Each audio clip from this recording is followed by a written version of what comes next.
There is never a quiet day in the city of Philadelphia when it comes to sports, man. There's always something. There's always news. It could be good news. More often than not, it could be drama-filled news, and we got more of that yesterday. John Kincade, good morning. How are you today? Little more tired than usual. Late night down at the Flyers home opener. Damn right, man. Nice win last night for the Orange and Black over the Panthers. Great night. Stanley Cup champs come to town, and you give them the business, give them the what for. You get your first win, but of course you had the all-important point on Saturday, man. Yeah, I'm telling you. You're doing well. Good start for the Flyers. 3 games in. It's a really good start. And Dan Vladar in net. Yeah, he's been playing really well. He's only like 6'5". He's like 6'8" on skates or something. Oh, that's it. It's like a moose. It was really good, though. Take up the entire net. Just sign a really big fat guy on skates. To me, that's still the greatest plan.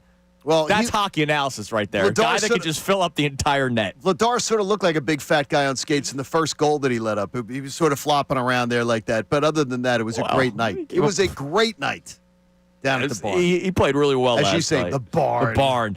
Yes. All right, but Flyers aside, because the Flyers aren't dramatic. The Flyers had a nice win yesterday, and we're happy about that. Now let's get to the drama. First and foremost, the big news that dropped yesterday changed the entire show for us today. It did.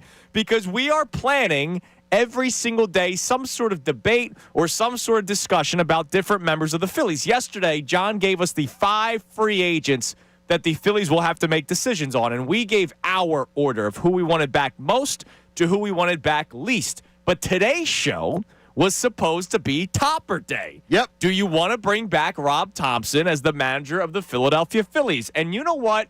Those damn Phillies, I think John Brazier is to blame. John Brazier is probably listening to the show and said, you know what? Screw those guys on Kincade and Salciunas. Let's ruin their day, and let's announce to the world that Rob Thompson will return as manager of the Philadelphia Phillies. Yeah, the locals didn't have this one. This got leaked to the national guy. Heyman first, and then so they did the whisper down the lane to the national guy. So in other words, they screwed over the local media with that one, and didn't give them the scoop. So Rob Thompson's coming back. Yep. Press conference Thursday. Yep. Dave Dombrowski and Rob Thompson. It will be around 11 o'clock, so you'll be able to hear it during middays with Marks. And I can just tell you from a man-on-the-street perspective last night in the food court at the Xfinity Mobile Arena, the XMO or whatever they're calling it. I was in the food court having a little beer and a little dinner beforehand, and every single person wanted to talk Phillies last night.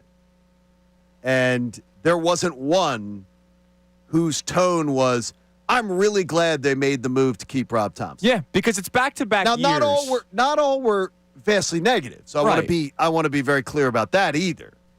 But the ones who were there were like sort of lukewarm, like, Well, and here's Rob's why. Back. So back-to-back years, the Phillies lose in the NLDS, right? And the storylines are different from after choking in the NLCS horribly in 23, a awful loss. And so in 2024, when they lost to the Mets, you and I have been very consistent with this message. None of that was on Topper. The bats going silent and going to the bullpen, we would have agreed with going with Hoffman multiple times. Every single button he pushed, I would have pushed. Had no problem with the moves made by Rob Thompson. They just unfortunately did not work for the Phillies because there is something in the DNA of this team where they get tight. But this past series, he managed his way to losses. All right, first game, second game. And look, the top 3 in the order did not play well in those games, so you could make the case, hey, if Harper, Turner, and Schwarber show up, maybe some of those moves don't happen, and maybe those moves don't lead to losses. But here's the deal. They did. And you had a 3-0 lead in Game 1. You took a 3-0 lead over Shohei Ohtani and the Los Angeles Dodgers, and the decisions made by Rob Thompson after that are the reason why it cost them the game in Game 1, the reason why you went down 1-0. Then you made managerial decisions in Game 2 that were costly. Game 4, Orion Kirkering, I get it. You were late in the game. You're running out of guys to throw out there. But Orion Kirkering, we already know cannot pitch with runners on base. And you go back out there with them. You didn't have to go to Orion Kirkering. Right. You could have kept Luzardo on there and gone down with the ship. And I think everybody would have said, damn. Go down with sucks. Luzardo, right. Screw the top 3 in the order. That's why you lost the game. but then you go to a guy that literally becomes a puddle when there's runners on base. So Rob Thompson, for the first time, in my opinion, really managed his way out of a job, managed his way to losing a series. And the Phillies' response to that is, let's bring him back for another year because they won 96 games. That's going to be my guess. Yeah, that's what it's going to be. Now, here's what I'm going to try to figure out. They're going to try to tell us that you can't blame Rob for the loss. You know Dave Dombrowski will say we weren't hot at the right time, right, which is an excuse that I freaking hate. They're going to say you can't blame Rob for the loss, all right? But I promise you what's going to happen this week. There's other people that are going to get blamed for the loss then. Sure. So they're going to point at this coach and that coach and this coach. Yeah, they'll get fired. And they're going to fire them. Somehow Dombrowski will blame Castellanos. So somehow they're going to say it's not Rob's fault, but it's these other coaches' faults, which is a load of steaming dog poop. Dog poop. So right away, we want your reaction to Rob Thompson coming back at 610-632-0975. Text and call and you name it. I'm sure the sentiment will be the majority. When you spoke to people yesterday saying, look, there wasn't vitriol toward it. It's just, why are we doing this again? There will be vitriol if there is a run it back plan, part 4. And hopefully that does not happen. So this falls on Dave Dombrowski now. But your reaction to Rob Thompson coming back, like, I'm not angry, banging on the table. I can't believe they're doing this. No. But at the same time, I'm shocked that he's coming back. Like, I am stunned. When I read the tweet, I woke up from a nap yesterday, and I saw your text message, sending it from John Heyman. I was stunned. And I'm like, wow, they're really doing this. They're bringing back a guy, and my suspicion is 1 year left on their deal. You believe they're going to let him manage as a lame duck? Well, with 2027 in the wings and the work stoppage, probably, yeah. You're not going to bring Bruce Bochy in on some I got to tell you, 4-year contract. I'll be shocked if they. I'll be shocked if you bring in you let a manager manage with as a lame duck. Well, there's been talk about him retiring already. I think it's mutual. Yeah. I think this will be his last year as the manager of the Philadelphia Phillies. Wow. And I think part of the reason was, well, we don't want to pay for 2 coaches, so it's a sneaky suspicion of mine. Well, that could be. I mean, it's as good a theory as any. To me. And maybe the rallying cry is win it for Topper. Oh, stop. Right? Last year. Oh, what is that? Look, I'm serious. These guys, they're always looking for rallying cries. Can I get a barf bag? Win it for Topper. How about winning it for the fact that you were 2 wins away from a World Series in 2023? How about you were up 2-1 in 2022, and then you get no hit at home? Yeah. How about, like, you had all the motivation in the world and all the advantage in the world to win? Yeah, let's win it for the city of Philadelphia. We don't need any kind of like this win it for Topper crap. So not only is Topper back, well, he's back. One guy left yesterday. What? Another. What the hell is going on around here? Zadarius Smith retires. That was incredible. For personal reasons, so we hope that everything is okay. All right? Reportedly, yes. Hope that everything is okay. Yes. For personal reasons, he retired. Yeah, because he put out the Instagram post. Everyone's saying, what the hell is going on? Are there issues in the Eagles locker room that he just doesn't want to deal with? And then I think it was Diana Rossini who put out the tweet, reportedly personal reasons. Now, look, here's the deal. Zadarius Smith was not a part of our evaluation of the team coming into the season. But, John, as you guys know, I was very consistent. As much as we talked about cornerback 2, my biggest concern was edge rush. Because I think you can hide a not-so-great cornerback if you're creating pressure to the quarterback, not allowing them to be comfortable, putting them in a space where they're not going to be throwing the ball as effectively. So I had that concern coming into this season. And then you bring in Zadarius Smith, and he showed flashes. I think he showed more than flashes. Dude, he was your best edge rusher. Unfortunately, Nolan Smith's been hurt. But now that this guy just picks up and leaves because they lost 2 games for personal reasons, again, I hope everything's all right, I start looking around the edge rush room again, and I go, Nolan Smith's still hurt. Jalix Hunt has not taken that step forward just yet. Moro Ojomo is in your interior, and you're hoping the best. Okoronkwo, as Andrew DeCecco says so easily, he's out. They got nobody. No, and it's a real problem. I mean, it's a distinct problem. And you saw it on Thursday night versus a rookie quarterback who I told you about before the game. I'm like, I'm worried about him. I watched Jackson Dart in college against teams that can't rush the quarterback, and he runs all day long on them. He extended plays. He kept things going. I'm telling you, we have major concerns. So coming up next, we will open up our question of the day when it comes to the Eagles. So Phillies question, it's simple. What's your reaction to Rob Thompson returning as the manager of the Philadelphia Phillies? For the Eagles, where are the Eagles in your mind when it comes to the hierarchy in the NFC? Are they still on top? Start thinking about that at 610-632-0975. Also, you'll hear from Nick Sirianni, who had to react to the Zadarius Smith retirement. And then he talks about his confidence in the defensive lines. Kincade and Salciunas, 97.5, The Fanatic. The Fanatic.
This hour of Kincade Salciunas is presented by Bradford White Water Heaters. Bradford White, they're here for the pros. There's always something in this city, man. Always something. Even when the teams are winning, there's always something. Rob Thompson back. Your reaction, 610-632-0975.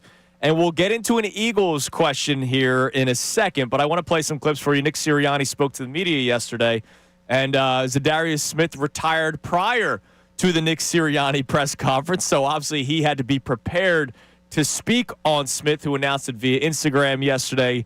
Here was Nick Sirianni.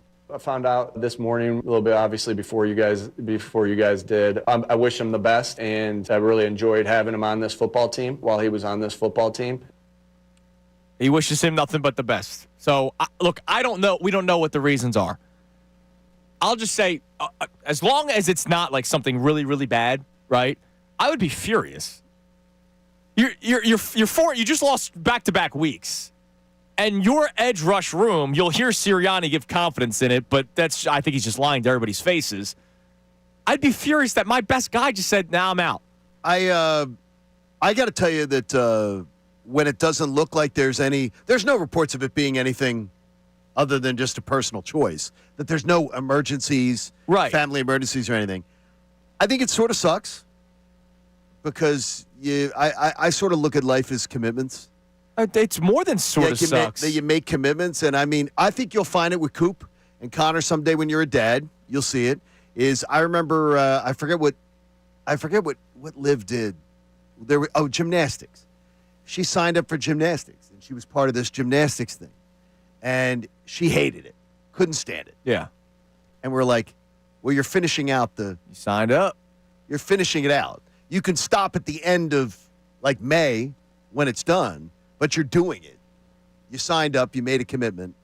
You're doing it. Yeah, but I'm just gonna. I don't know what the program was. But you made a commitment. But if she quit, would she have screwed over 52 other people? No, but she would have. Her teammates. I don't know if it was her team. It was like a little team thing, but it was like little kids. It was like I've little not been kids. in that world yet. But still, though, you still do. You make it'd be like, okay, Coop signed up for a soccer team or a basketball team or something, and then says, "I quit." No, you don't quit. You finish out your commitment. Then you're free to quit. Sure. At the end of the year, but you don't quit during it. And you're leaving the team in a lurch, in a really bad spot. And because they don't have people there. And he just talked 2 weeks ago about how he feels great. He's not going to retire. And this is now it's time for us to step up, and we got guys that need to step up and everything. And I'm like, okay.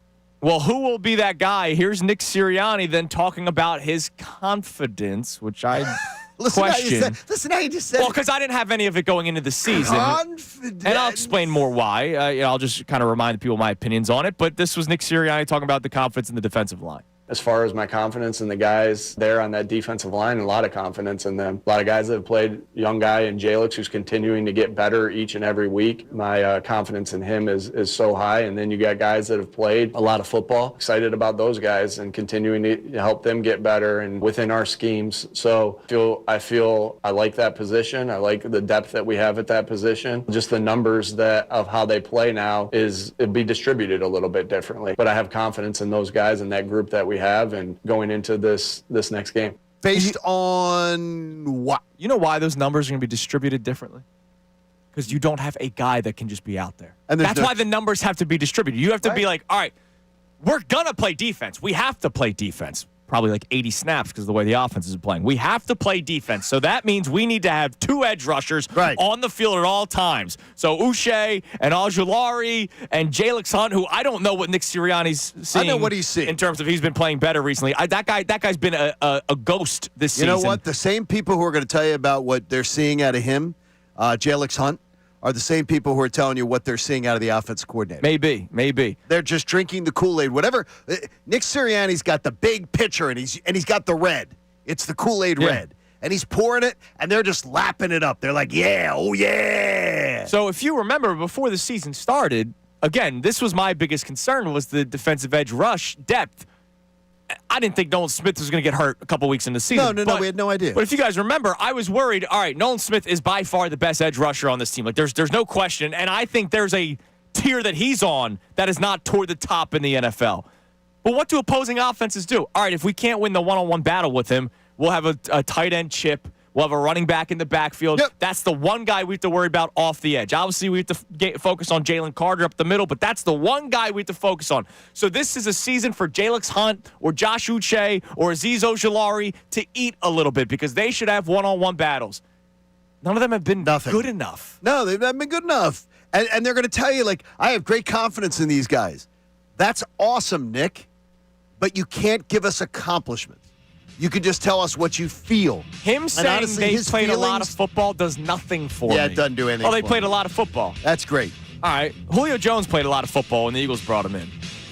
You know, like that means nothing to me. Yeah, it doesn't. That's Just playing really a lot of football doesn't mean they're good. No, that's not it. So coming up next, where are the Eagles in your mind when it comes to the hierarchy in the NFC? We will discuss this.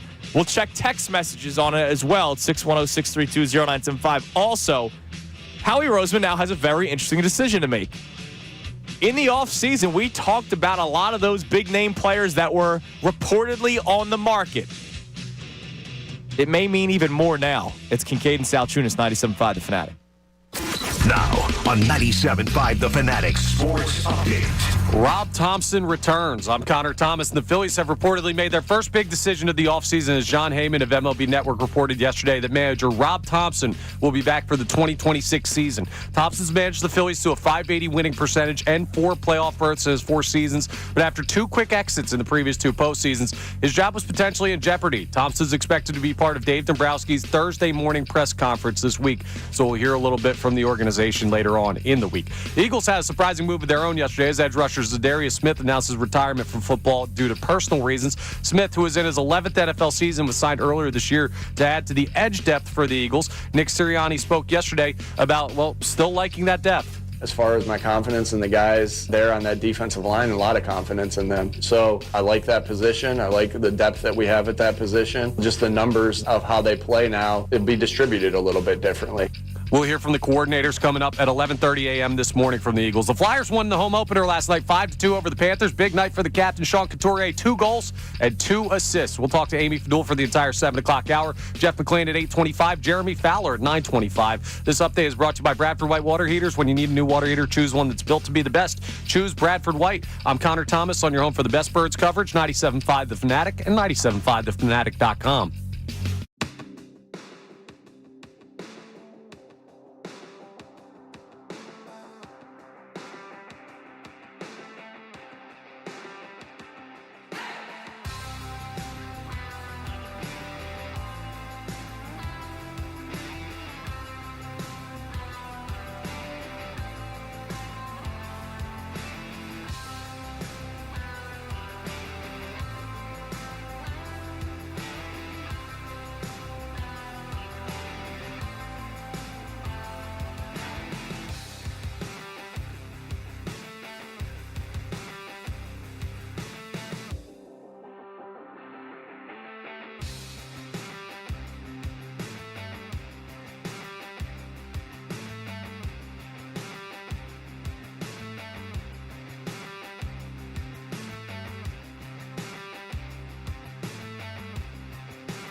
We'll check our text line here momentarily at 610-632-0975. YouTube buzzing as always. We appreciate you. No, we're not trying to make this dramatic with Zadarius Smith. It's just we don't know what the hell happened. And for him to have just decided to leave after a couple of games, being your best edge rusher because of the injury to Nolan Smith, I just wonder, all right, reportedly personal reasons, I hope everything's okay. Yeah, we just hope that was our disclaimer. Said that from right the away. beginning. We hope everything's okay. And we'll find out eventually why he retired. Yeah, and more importantly, I hope he's all right. He may just not want to. There's guys who retire, who unretire, or who go back and then go, I don't want to get up on Monday morning feeling like crap. His body might not be handling it anymore. It might be as simple as that. Right. But 2 weeks ago, he was talking about how excited he was to be the bridge, to be the guy when Nolan Smith was out, to be the guy to be able to step up and help lead to get this team through. And then I'm out. Yeah. And now we're talking about maybe Jahad Campbell coming off the edge. And I got to tell you, that's strange. That's a strange turn of events in a couple weeks. Yeah, absolutely. For something like that to happen. All right, so where are the Eagles? So the Eagles are still a top team in the NFC. They are. They're the 4th seed this morning. Right. But again, record aside, it's the feel. If we were doing our power rankings and all that kind of stuff, where would the Eagles be? We can do that later. Yeah. The Lions to me are still the scariest team in the NFC, despite their loss to the Chiefs and despite them not even being in first place. You think they're the scariest? They're the they're the 6th seed right now. You think they're the scariest team? The talent on that team, the offensive firepower that we've seen for the majority of the season from them. And they have good defensive players. The Lions, to me, look, we've talked about this a lot. They have not missed a beat offensively with the new offensive coordinator. They have not. What about the Bucks? Look, I think the Bucks are the scariest. They're my number 1 team in the power rankings. Now, the Bucks were my 2 seed going into the season. Like I thought Eagles 1, Bucks 2. Yeah, we said that this year the NFC South would not come down to the wire like it usually does the last couple of years. Now it looks like the Falcons may have something to say about nice win yesterday. It close. They're a game and a half behind the Bucks, but like the Bucks to me are the scariest, just because. But they're also banged up. We don't know about what's going on with their injury situation at wide receiver, and they're playing the Lions next Monday night. So we're going to get look. They're 1 game up on the Lions. They go to Detroit next Monday night. That's going to be a great game. Yeah, that's a major And by game. the way, every Eagles fan, everyone is rooting for the Lions to beat the Bucks. Give the Bucks because a we loss. need the Bucks that second loss. We want them to have that second loss because right now that's where we're in position. Right now it's a very deep. Right now the 10 seed in the NFC is the Commanders at 3-2. Yeah, that's amazing. Like right now, the 3-3 after last night's loss. 3-3. The NFC is so much better than the AFC. Like it's so much better. So you guys have the Bucks as the number 1 team in the NFC. I have the Lions as the number 1 team in the NFC. The amazing thing is none of us said the Eagles. So you have the Lions ahead of the Packers. Yes. Okay, Connor. I have the Lions and the Eagles ahead of the Packers. Okay, we're gonna find that out in a couple weeks. Yeah, we will. We'll be able to see that one in a couple weeks. I can't say that. I can't say that. So how many based on teams do you have ahead of the Eagles then? Bucks, right today, based on 6 weeks of it's power 6 rankings. weeks of Power rankings 6 change weeks all the of time. watching that 6 weeks of watching them play. Yeah. Bucks, Packers, Lions. So you have 3 teams. So the Eagles, being in 4th record-wise, are also It's 4th about where they are in your mind. I don't have the 49ers ahead of them, but I have the 49ers. No, look, the 49ers may be dead after this. I got the 49ers right with them. With the Eagles? Yeah. I don't. Oh, right now. No, not with the injury situation. But I'm just talking about the 49ers' 6 games of work is better than the Eagles' 6 games. Yeah, but I'm also projecting. I don't know how after Fred Warner's injury, I don't know how the Niners bounce back. Now we do power rankings. We all do. I know. I'm doing power rankings on based. Here's your report card. Here's the 6 games you played. Here's how you've played. The Eagles have not played as well as them. The Eagles haven't played as well as the Seahawks. They have not played as well as the Seahawks at all, and they have the same record. But the Eagles have the 4 wins. Look at the quality of opponents that they've beaten compared to who the Niners have beaten. You know what I mean? Like that does play a factor. The Eagles, regardless of how ugly it's looked, my God, thank God they started 4-0. It's amazing. It's amazing. That they've looked. let's face it. The Eagles have not looked great this season through 6 weeks, right? We can all agree. That's an understatement. They've not looked great.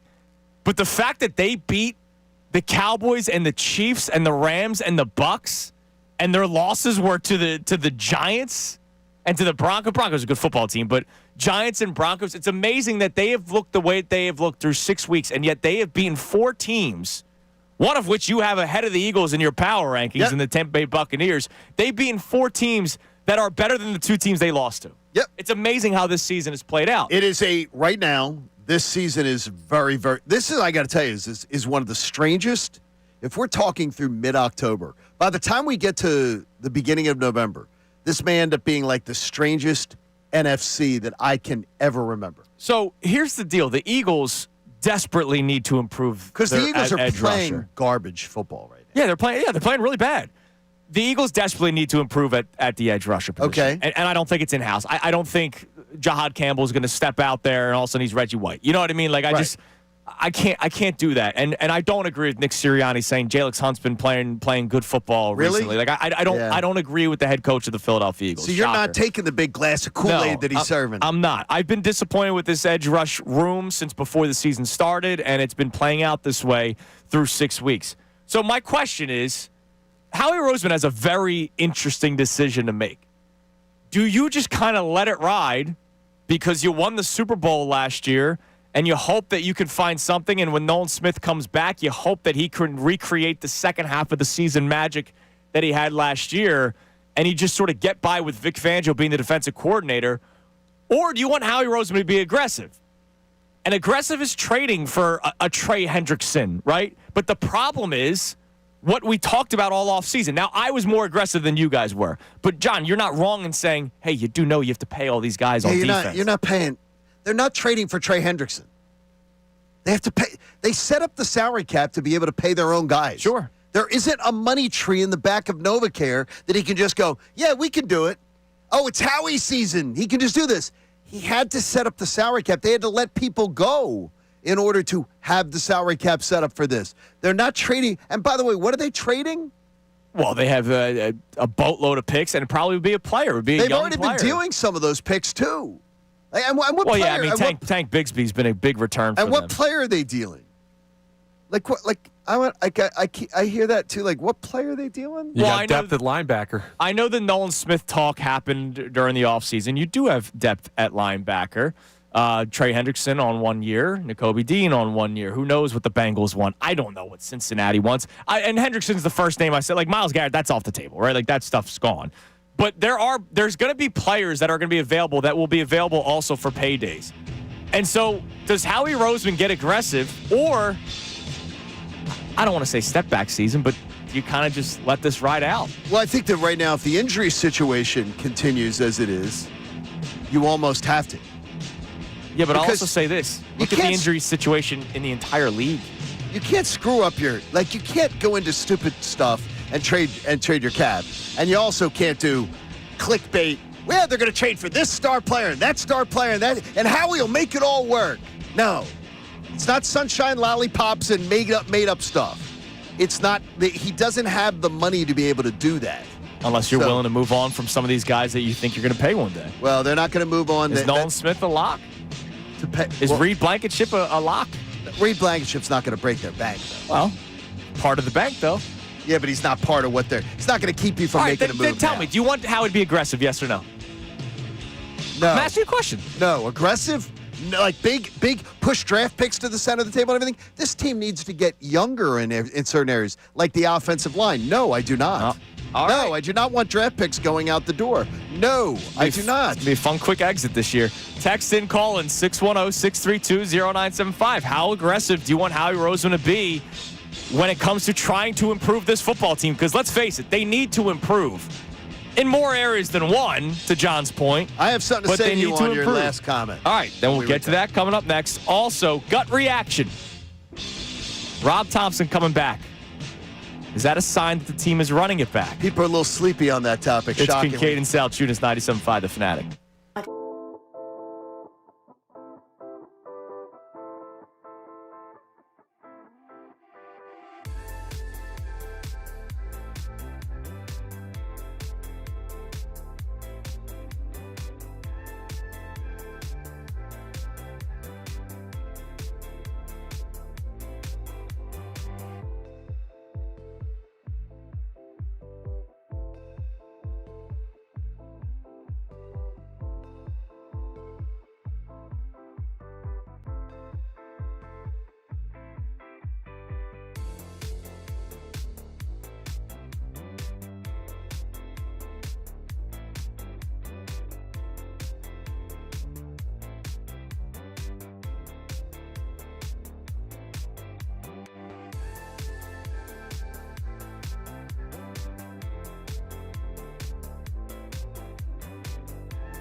Connor says we have a bunch of text messages this morning. So the people are awake.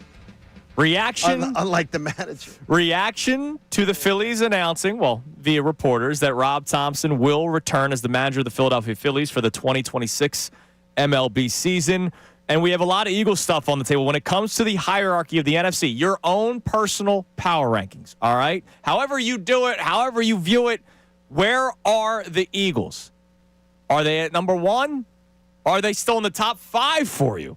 You can climb in at 610-632-0975. What do we have on the text line? By the way, it's a Tuesday.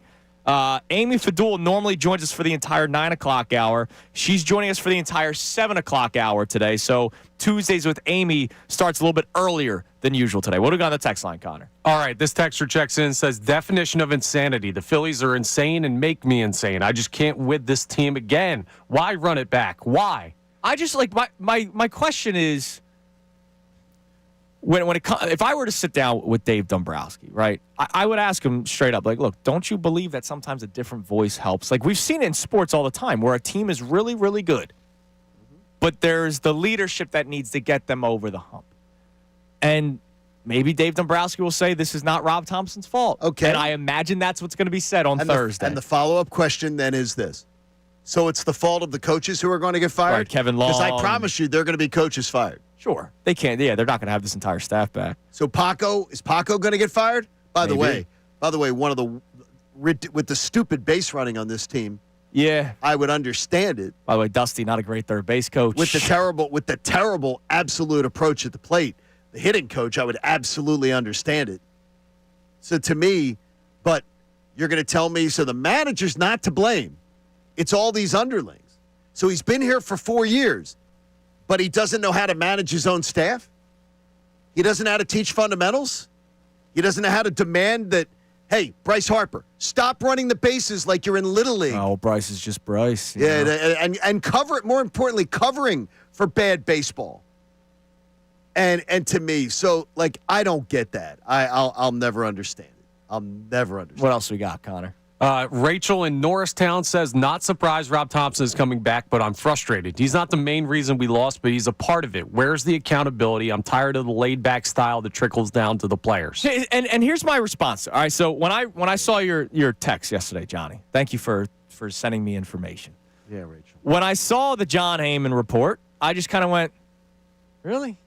I wasn't like, are you kidding me? Yeah, it wasn't Why like that. Why are you doing this? I didn't have that reaction. I will have that reaction if the Phillies are running it back, right? If I see Bohmstott, Marsh, Castellanos, if I see all of them back, I will have that reaction. When I see that Rob Thompson's back, I'm just kind of like, okay, I guess we're doing this again. Who was that, Rachel, that sent that text, right? Rachel? Yes. Well, Rachel, we're really excited, Rachel. That, we think we can get it. I like these guys, and I like the way they play, and it's a long season, and we can do things right. And so I can't. That's all I could muster yesterday. We'll get ready for another 162 of it, and then some. Oh my God! What else we got? All right, we also have a check-in on our Eagles conversation with where the Birds are at in the power rankings. So this texter says the Eagles are still the top of the NFC East, but Baker owns the NFC for now. That's from Eswar. Well, of course they're the top of the NFC East. Well, they're the top of the NFC East. That's not. You don't need power rankings to see that because they are. Yeah. But, I mean, what's that say? Well, you're the least ugly kid on picture day? I mean, Commanders, I still Commanders, take, Cowboys, Giants? Right, but I take them over any team in the NFC West still. I do. I don't have the 49ers on the same page or the Seahawks on the same page as the Eagles. I just don't. But we'll see how this plays out. You don't think the Rams are right there with them? The Eagles beat the Rams. I got you. Eagles beat the Bucs on the road. I got you. They beat them on two. They beat them on 2 block kicks. Yeah. I mean, they did. They beat them. Great strategy, Michael Clay. Yeah.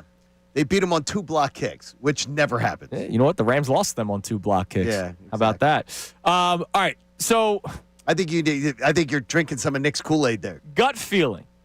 Rob Thompson returning. Oh, I wanted to say one thing on the Eagles. Sorry. That you said. You made the comment is, well, it's going to be if Howie's not aggressive, it's going to be a quick exit then. No, it could be a quick exit. You said it would be. Just 2 weeks ago. This is the best team in the NFC. Best team in the NFL. Well, no, we talked Best- about the flaws every second. I understand, but we did say this is still the best team in the NFL. We cannot do the roller coaster of, well, now it's going to be a quick exit. Quick exit to what? Well, 2 weeks ago, they had a player that was actually kind of keeping them afloat at the edge rusher position. He just up and left. But in your power rankings, where'd you just have them? In the I had NFC? them behind the Lions. Okay, so why would you say there's going to be a quick exit? That would mean they're in the NFC title game.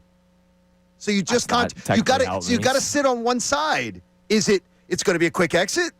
I think there's flaws with this football team. Okay, that's different. You said if he's not aggressive, it's going to be a quick exit. Yeah, because I think the defense is going to need to win football games for this team. Okay, but you also just said that they're number 2 in the power rankings of the NFC. Yeah, as of October 14th of 2025. So power rankings constantly change. So you don't believe they are then? Do you believe they're the second best team? As of right now, yes. But if this continues to spiral, the defense has no pressure coming off the edge. Going? The offense is having complete. I'm telling you, I don't believe this team is the number 2. I'm telling you, I see enough to tell you that they're not.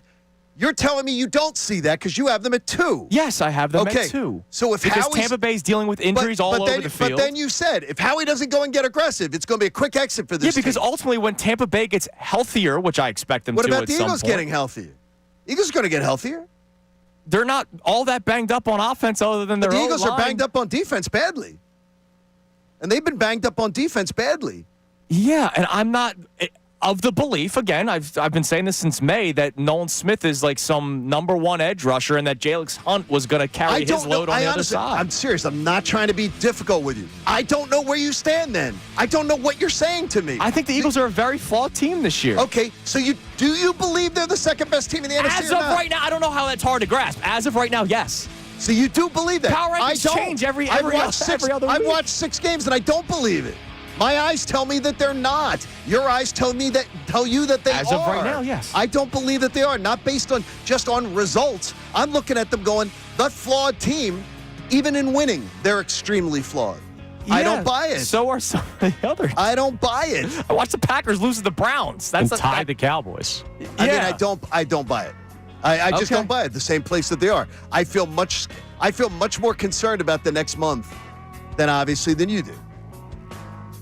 You have them 2. I don't have them 2. That doesn't mean I'm not concerned about the next month. No, but I'm much more concerned than you are. Like I'm much more like red alert concerned than you are. Okay.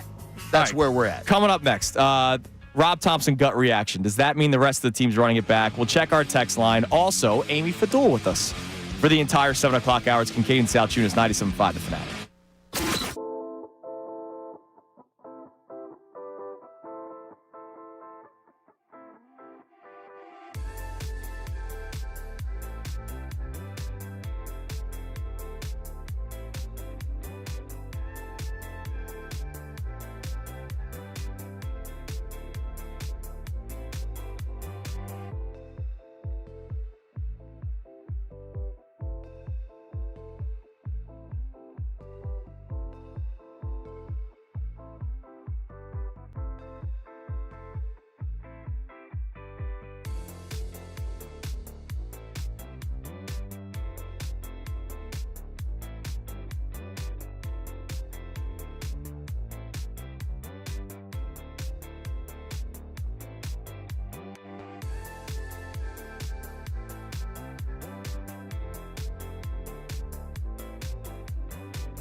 Live here on Kincade Salciunas, 97.5 The Fanatic on this Tuesday morning. And we're going to be joined in studio for the entire 7 o'clock hour by our great friend, Amy Fadul. Now, here's the deal. We're going to have food delivered to the show today. I know. Our friends over at Nifty 50s, Johnny. Yeah, they're coming. Nifty 50s is here today. Now, for Nifty 50s, you walk in the door first thing. Like you could have one thing at Nifty 50s. For me, it's a milkshake, a vanilla milkshake. Yeah, their milkshakes are quality. Straight vanilla milkshake. I'll because tell I you. never have milkshakes. I'll tell But you. at Nifty 50s, I'll have a milkshake. Recently, they've dropped off food a couple times over the time of you and I doing the show together. The breakfast sandwich. The cheesesteak, egg, and cheese has been freaking delicious. The dude. breakfast sandwiches from Nifty 50s are so strong and so quality. And what's amazing is, like, you don't think of Nifty 50s as breakfast, right? You think of Nifty No. 50s, nice night out with the family, or when I used to live in the Northeast, it was a great, like, 2 a.m. or whenever it closed joint. Like, that was a fun place to go. It was an after a soak it all up place?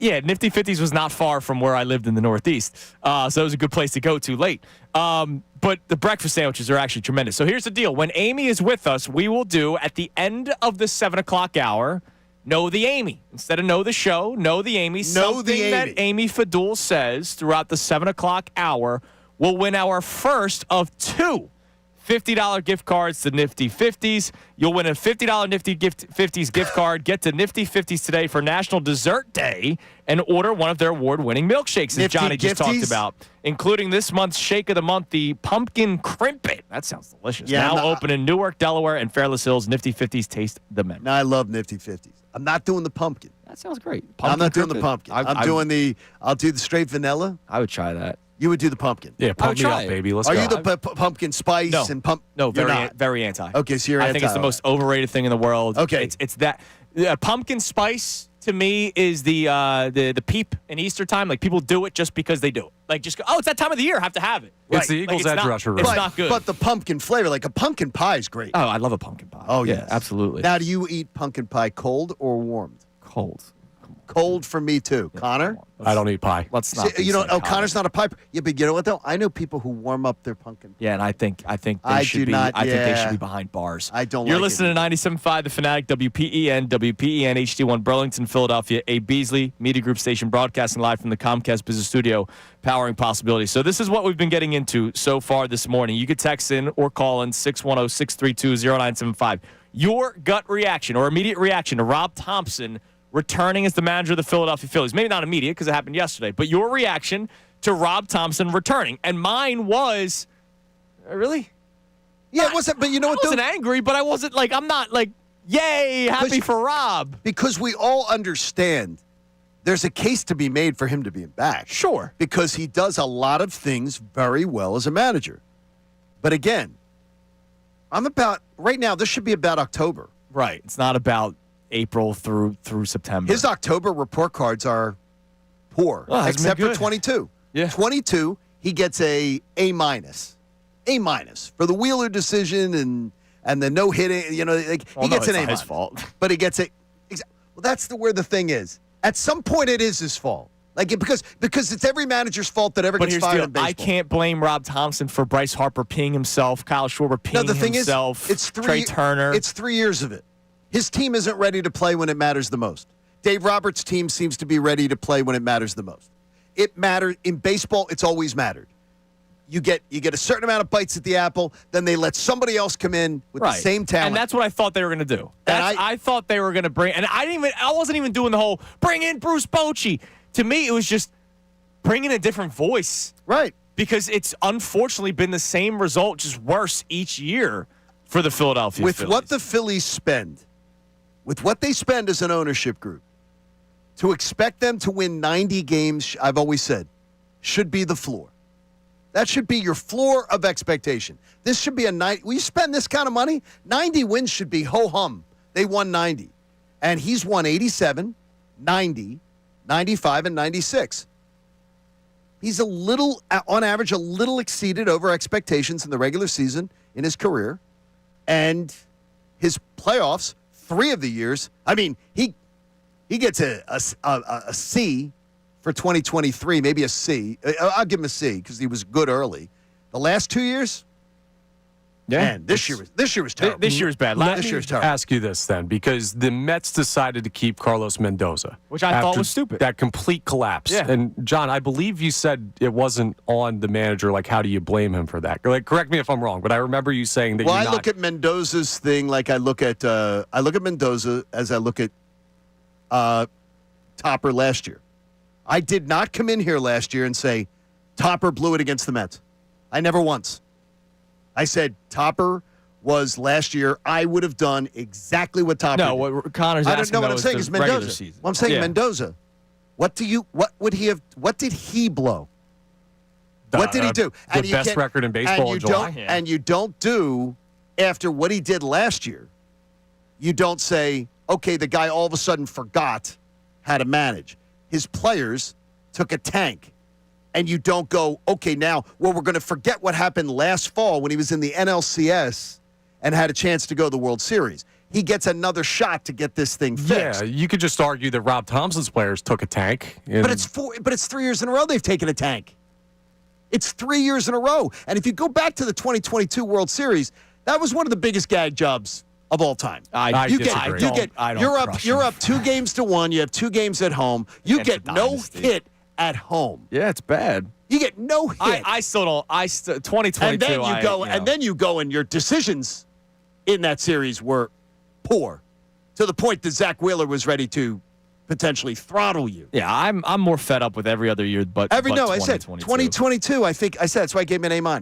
Yeah. I gave him an A- for his job that year. And last year, I haven't blamed him once for last year's postseason. But this year, for God's sakes, what game 1 or game 2 should have been won. So Orion Kerkering's brain fart in game 4 should have done nothing more. All it did was deny them a 12th inning.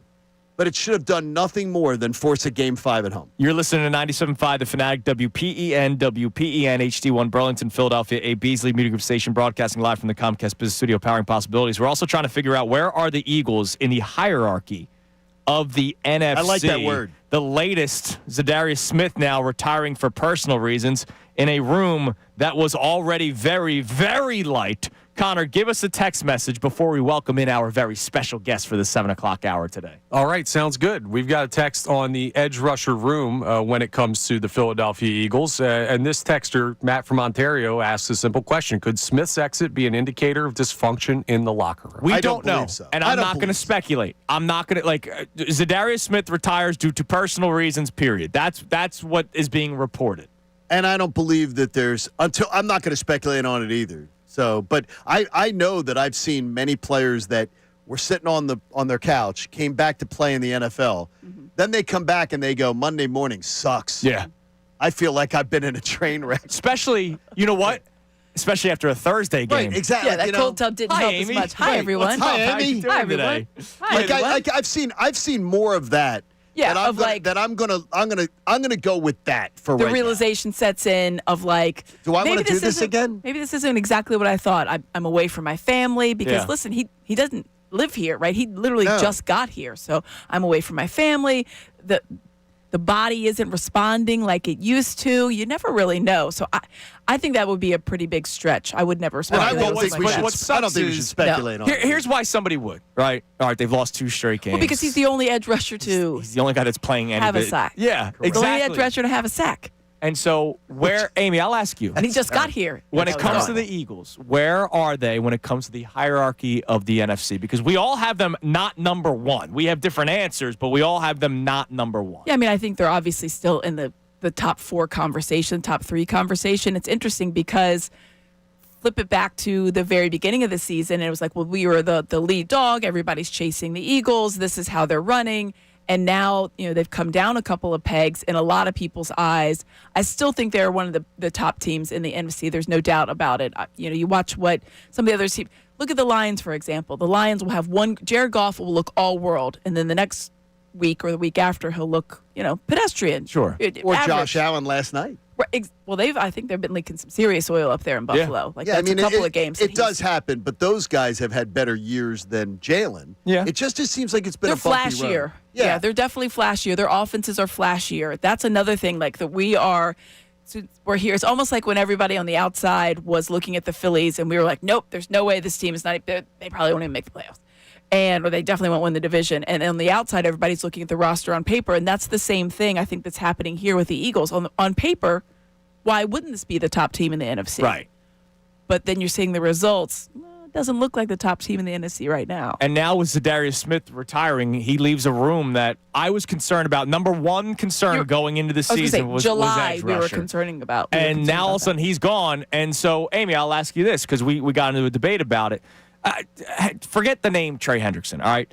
Do you want Howie Roseman to be aggressive, whoever's on the market, for that edge rusher position? I think that's still more important than cornerback, too. I know everybody has their opinion on Keely Ringo and Adoree Jackson, and you're right. You're not wrong to have those opinions. But to me, you can hide a bad corner if you have good pressure from your edge, and they don't have a guy right now. And I did not believe that Nolan Smith was going to take that leap to be a TJ Watt, right? When all these reports came out about that's a big leap. Could the Eagles trade for this guy? Could the Eagles trade for that guy? There were people that were saying, don't trade Nolan Smith. Don't do that. He's the next guy. I don't see it that way. I see him as a nice player. Good player. I mean, when you're talking about the conversation of a TJ Watt and Micah Parsons and Myles Garrett, I mean, these guys are defensive players of the year. They are racking up not just double-digit sacks, record-breaking sacks, 16 sacks, 17 sacks. These guys are setting the standard. They are absolutely the gold standard when it comes to coming off of that edge. So I'm with you. I would spend much more time, attention, money on that edge position because the linebacking core for the first time in God knows how long is actually pretty solid. Yeah. That's a good one. So now you've got like the middle of your defense. Okay, that can also hide some of your ills in that secondary. Quinyon Mitchell, we know who he is. I think your safeties are okay-ish, but I think you got to get some pressure up front. If you don't have pressure, the whole back collapses. They're not winning. The whole back collapses. To your point though, if you don't have a competent cornerback too, you're going nowhere. Right. You're going nowhere. Right now, you don't have competent in multiple areas on defense, and that's scary. It gets bad. All right, so coming up next, we'll check some of our text messages. Also, if you're looking for any bit of sunshine this morning, the Eagles Is there any out there? We've been in since it was dark. No. No, it's gross out. Not a lick. The Eagles got a lot of help in Week 6. We'll tell you what next. It's Kincade and Salciunas, 97.5 The Fanatic.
for the entire 7 o'clock hour. Amy, I hope you are honored when I told the audience that their chance to win a $50 gift card to Nifty 50s is by playing Know the Amy. Know the Amy today. So you will say something, whatever it could be. and at the around 8 o'clock, we'll say Know the Amy. Amy said this, and you got to answer it. You And gotta it will go be for with $50 to Nifty 50s. Could your husband win Know the Amy?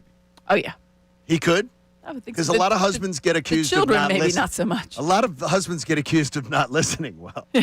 Andrew and I have heard that once or twice. What'd you say? Well, yeah, exactly. Were you paying attention? Yeah, we get that once or twice. I All get right, that. so Eagles, as bad as it was Sunday into Thursday, 2 losses. Oh God! Oof. By the way, I saw a tweet. Woof. Let me find this for you guys. Somebody put out a tweet to the extent of if you feel like this feels weird that it's like never happened before, where the Eagles lost 2 weeks. It was from Eagles Fan Central. If a Sunday after a Thursday Eagles loss feels weird, here's why. It's only happened twice in 12 years before this past Thursday. The 2015 Thanksgiving blowout when they lost to the Lions.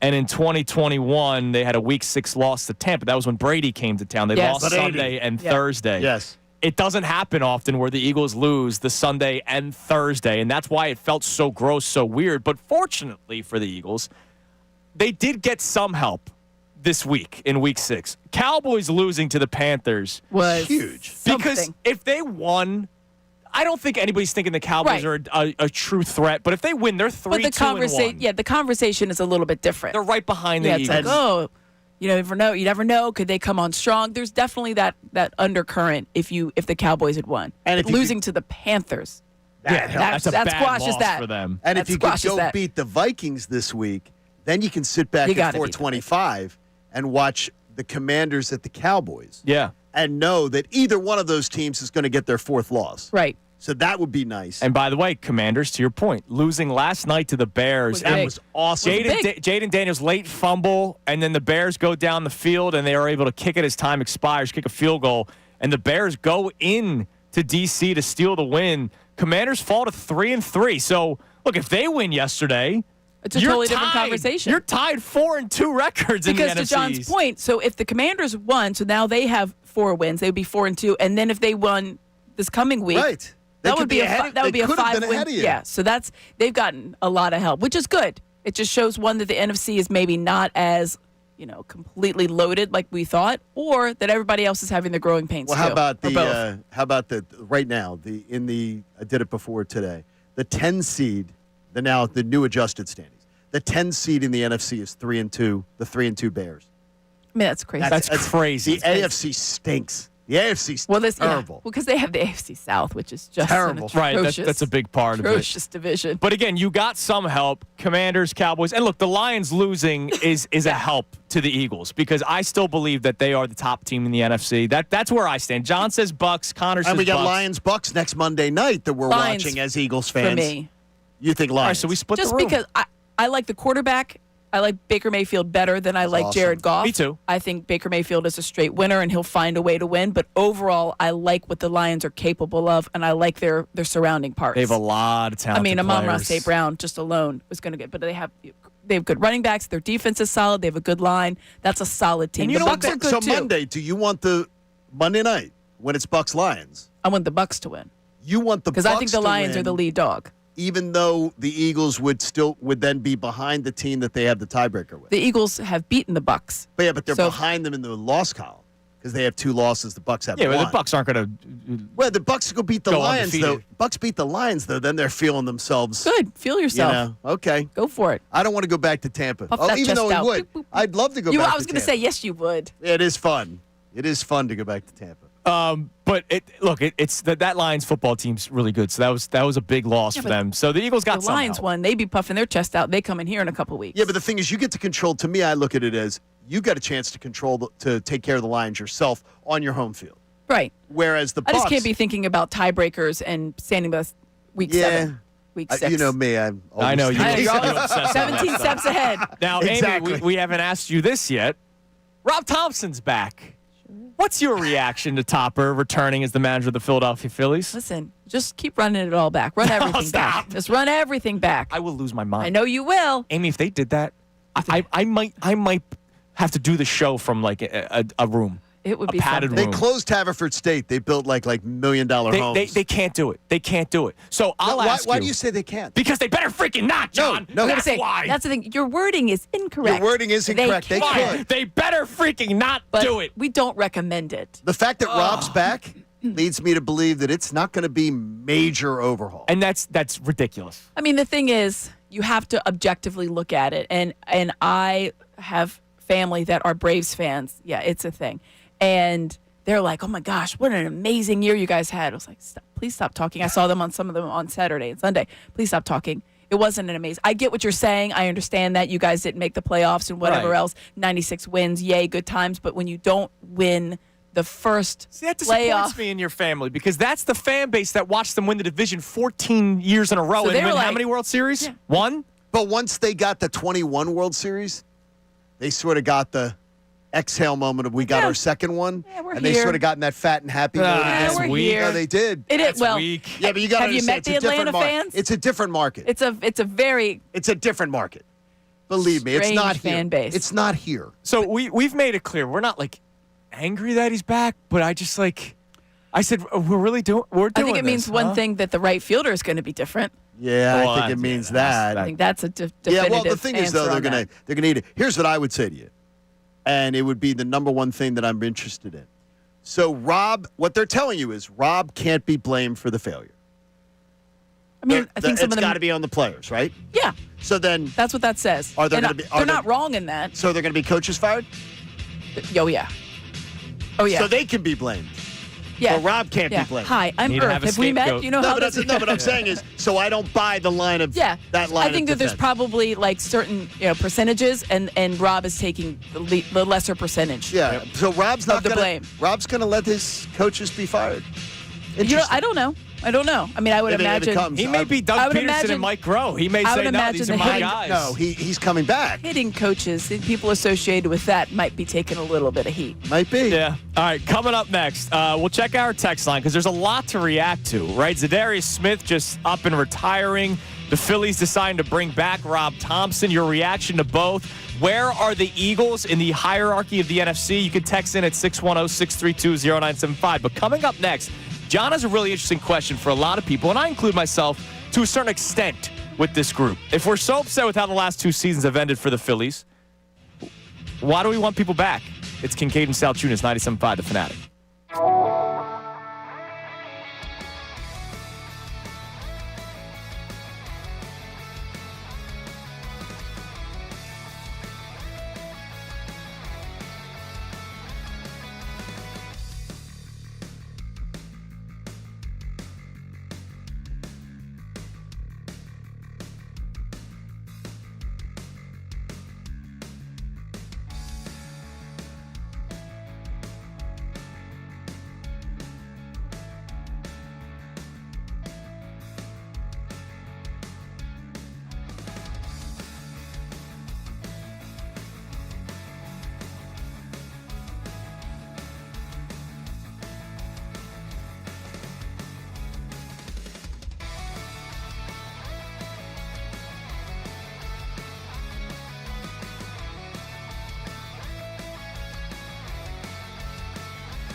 Amy Fadul with us for the entire hour. Listen closely. Whether she likes it or not. I'm here. Know the Amy at the end of the hour for your chance to win a $50 gift card to Nifty 50s.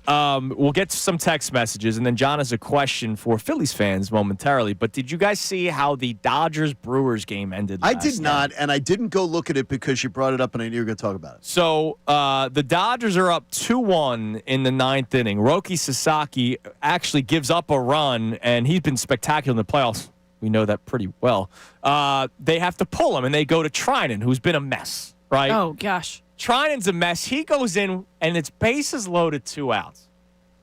And there's a 1-2 pitch that comes in on the batter Bryce Terang of the Brewers. Okay. Centimeters away from his shins. And So all he's got to do is get hit, and he right? jumps out of the way. What? Meow. Takes ball 2, 2-2 pitch, next pitch, strike 3, swinging 10 inches over Are the you zone. kidding me? He swings at a horrible pitch. Yeah. But if he gets plunked, To me- tie ball game. To me, the swing was almost more egregious than because they had that weird rule that you like if you're not supposed to get out of the way, like they could Turn the body. Yeah, exactly. You got 2 boys in Little But- League, turn the body. But yeah, lean into one, Dorn. But That's a good line. the swing, and I was like, you just saw what he threw you. Yeah. And He you- swings that and you pitch thought- 10 inches above And the you zone. thought like that's what I'm going to swing at? I'm not going to Wow. get plunked and tie the game. Yeah. In my home. By the way, remember how the Phillies won the Cardinals series in 2022? It took Alec Boehm getting drilled by a 100-mile-per-hour fastball by Ryan Helsley. And he stood there and He took it. He took it.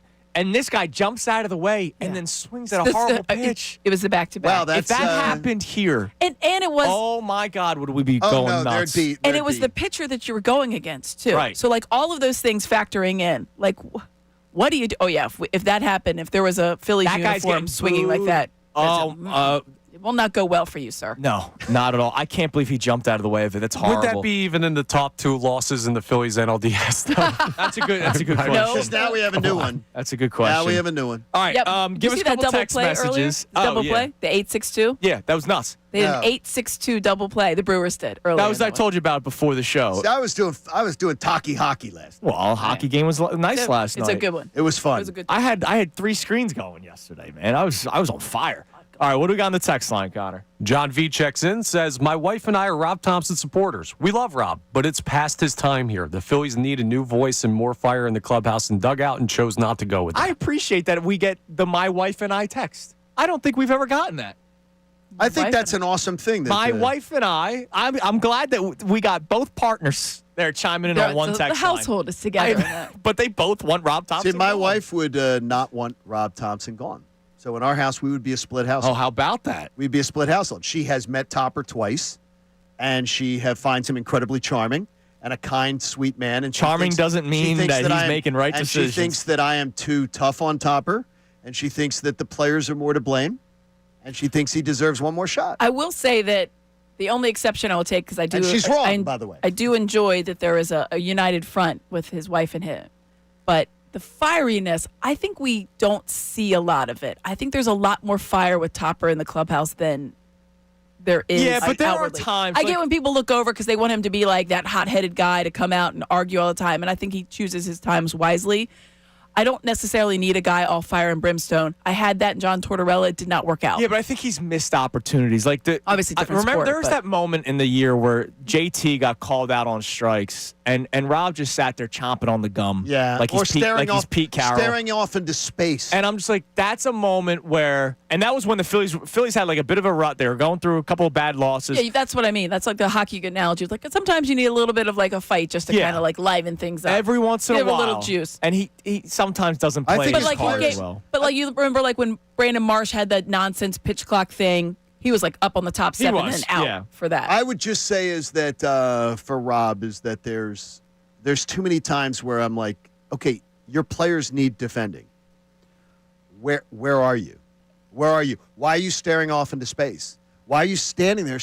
And we pointed out, happened quite a few times this year. He's staring off into space like he's just like, I'm not making, and players have to do it. Yeah. I don't like that. One other thing we personally. have to think about is there's a different nuance to next year with the review. The ABS system. So talk about your decisions have to be much more calculated. When you take these reviews, you have to be really, really mindful of it. So any change in managerial positions, you have to think about strategy with that. Now, I'm not saying that they're going to keep Rob Thompson because he knows how to work an AB. No one does. They've only done it, unless you're a minor league coach. The only people who have done it is in spring trainings, obviously major league managers. But I feel like if you're going to make a big change, you better go with someone exceptionally solid. You can't just run it back with some, an also-ran, a guy that was like somewhere else, like another manager somewhere else. The one thing I would just say, though, is the last thing I would think, though, is if you're talking about it is with Rob Thompson is strategist. It's the last that's the thing. So, maybe people are like, I think of with Rob Thompson is he's a strategist. Well, it'll come to fruition quickly. Great manager if he can't do it. of people. Yeah, and I think that's why he's going to stay. I was in the clubhouse 10 times this year. So I'm not an expert, and I always say that. Not an expert in this clubhouse. I do not have a doctorate in it or anything. But I do read a lot of people, or especially fans, that come out and talk about what Rob Thompson is in the clubhouse. They've never been in the clubhouse. Right. They're not in the clubhouse. They don't know. They have no idea. But I would say this. His players in that clubhouse, the ones I've talked to, they like him a lot. And that's probably why he's back. I would say that's close to 100%. They like him a lot. Now, there might be a problem with Nick, but I think that'll, I think that'll resolve itself. I think it will, too. All right, let's go to Sean in Center City. Sean wants to talk about Topper. What's up, Sean? Hey, guys, going on? Andrew. I messaged you the other day about Clearview. I know, man. Our Clearview Pioneers, a rough season, football-wise, again. Just absolute rough season. So Rob Thompson and the Phillies is like a toxic relationship to where you want to get out of it, but you stay in for the little part that makes you feel good. That's what it is. All season long, up and downs, how decisions make you feel like, what is he doing? But then we win, and we're all happy. But then when it comes time in the playoffs, he has bad all-coaching stuff, and that costs us the games. And then you're like, I need out of this before it gets even worse. But then you stay in it because the small part makes you feel good. So that's just what I wanted to say. Yeah, I mean, that's the shame of it, Sean. And thanks for the call, brother. Appreciate it. That's the shame of it. They win. They win games. But then when it comes down to it, and what have we been saying for 2 years now? World Series or bust.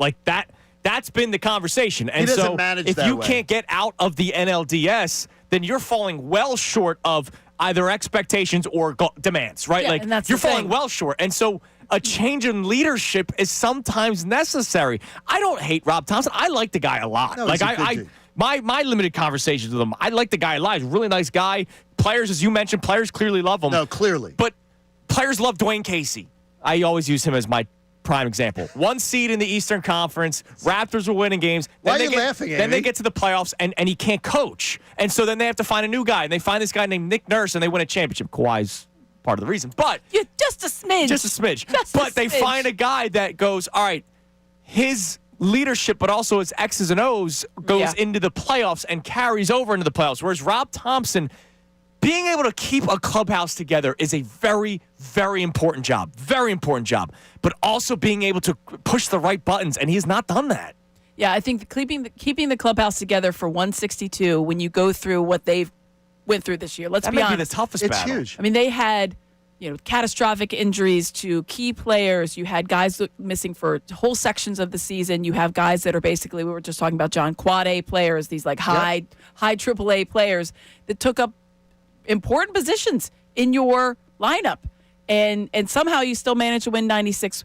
That doesn't happen by accident, but also it doesn't really, I'm not going to say it doesn't matter, but it doesn't matter as much if you don't do anything in the playoffs. It doesn't matter as much. 96 win. This is exactly 2012.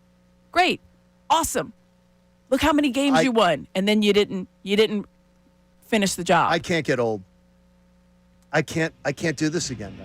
I can't re-up with all these old guys. So I just we're can't. going I to just get can't into do that it. next. The Dodgers are older, right? No, but the Dodgers have a winning pedigree. That's true, but they are older. I understand, but they have Freddie a winning Freeman's like pedigree. 1,000. That's a different thing. He's 35. I couldn't believe it. I know. I almost croaked when I heard that. So if everybody's upset, why do you want everybody back? Is a question that John Kincade has. We'll discuss that coming up next. Also, Jeff McClain will join us coming up at 8:25. And Jeff had a question in the press conference yesterday. For the first time in his life, Nick Sirianni could not talk long about it. It was the quickest answer Nick Sirianni ever gave. It's Kincade and Salciunas, 97.5 The Fanatic.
Here, Nick Sirianni give the quickest answer of his life. I was actually shocked by it. Coming up momentarily here. But, John, you have a question for a lot of Phillies fans. Yeah. I mean, I have a lot of questions with this. This, honestly, right, just has got me too much. Okay, so he's a great manager, right? Over 162. Sure. But when it's a short series and strategy matters the most, he falters. Okay? So if he can't win the high-stress chess match, then his team fails, and they don't play fundamentally sound, why does he deserve to get another chance to win? Because of the players. I mean, that's the players that's that not have Amy failed. answering. That's like, so the players that have failed year after year after year now are going to make the decision about who their boss is? I think because the front office is keeping those players. I mean, let's look at the Dodgers series in its just its little nutshell, right? Dave Roberts. Does anybody think he's like the best manager you've ever seen? No, I don't. Strategy rise. Is he any good? No, he makes a lot of dumb decisions. Really? But his team is very freaking good. There you go. Yes, he is. So you're really half the time you're banking on Dave Roberts to do a Dave Roberts thing and be like, well, that's dumb. Thank gosh we can take. He almost gave advantage the of Phillies game too. Exactly. So that's the thing. It's like you're looking at the Dodgers, who have a similar, kind of payroll. They have a similar.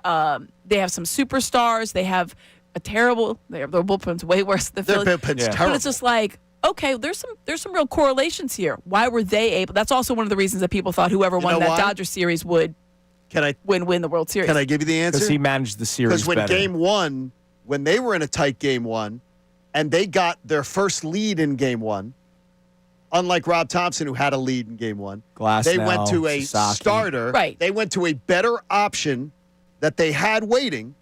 They used that strategy. Rob Thompson said, I got a better option in Ranger Suarez, who I told you before the series was available to do it. But you know what? I'm going to go to David Robertson, and then I'm going to bring him back and ask him to do something he hadn't done all year. Advantage Dave Roberts for saying, I'm going to go with the better option. That's smarter managing. I think if you look back to the first time the Dodgers lost in their postseason, when they had just constructed their giant lineup before Ohtani, but they had Mookie and they had Freddie Freeman. And Dave Roberts absolutely managed them out of the World Series. I think that's what you're looking at. I think that there is probably some hope that Topper learned from his mistakes.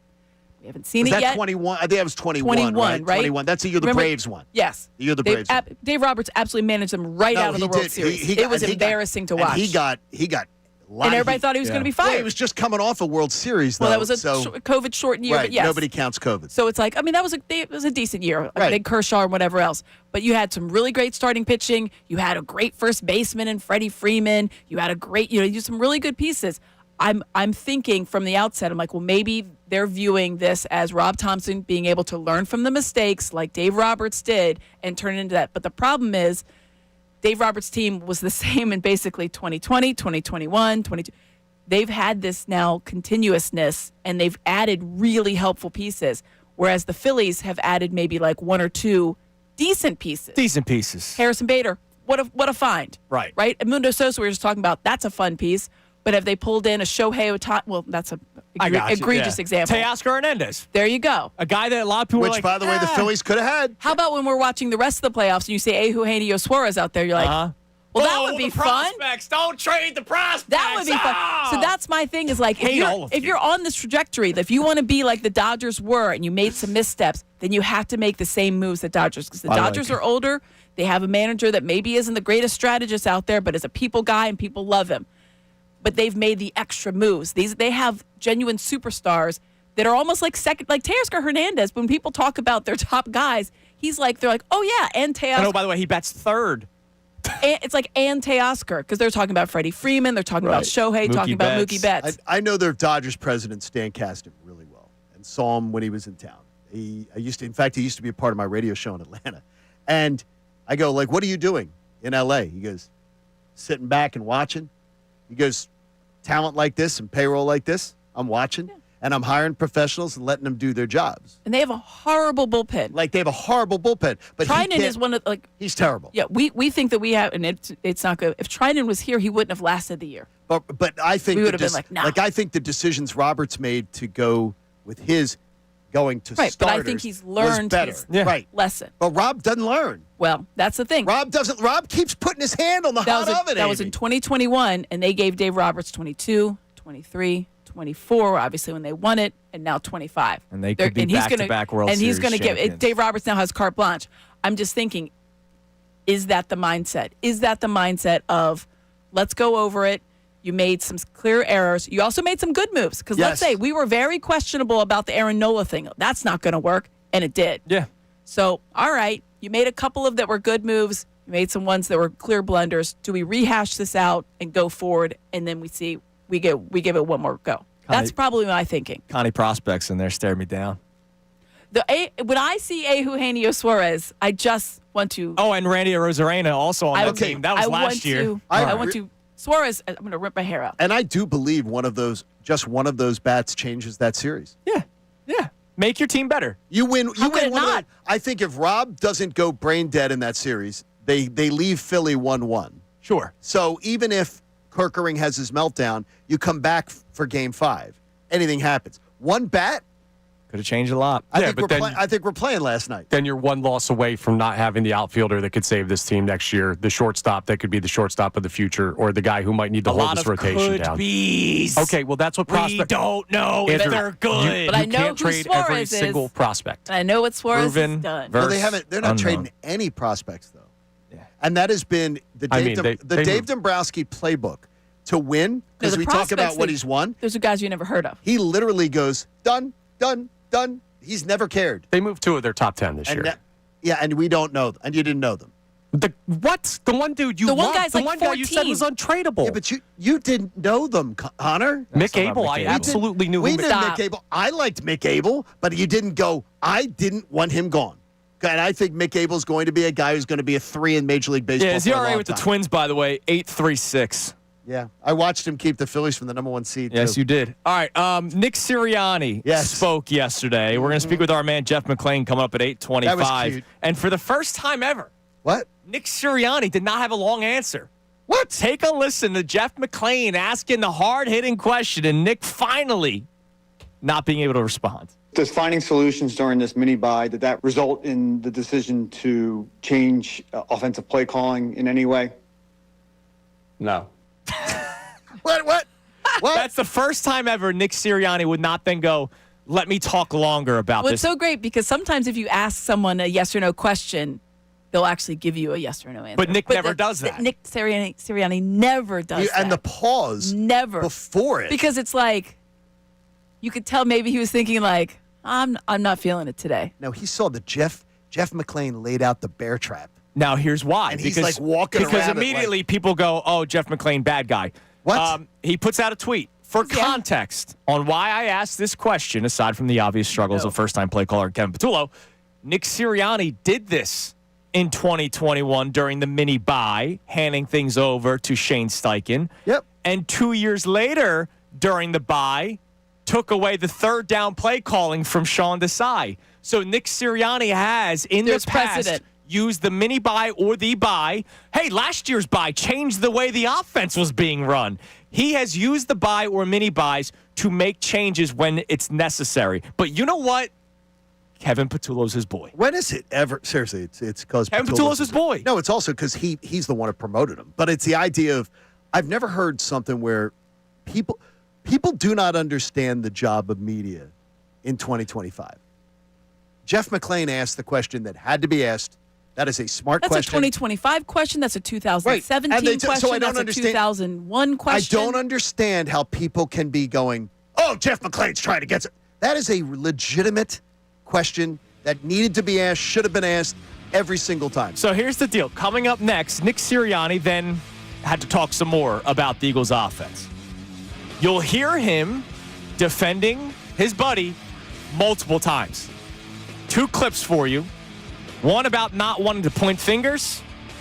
The other one, he had to respond to what Lane Johnson had to say after the loss on Thursday when Lane Johnson called the offense predictable.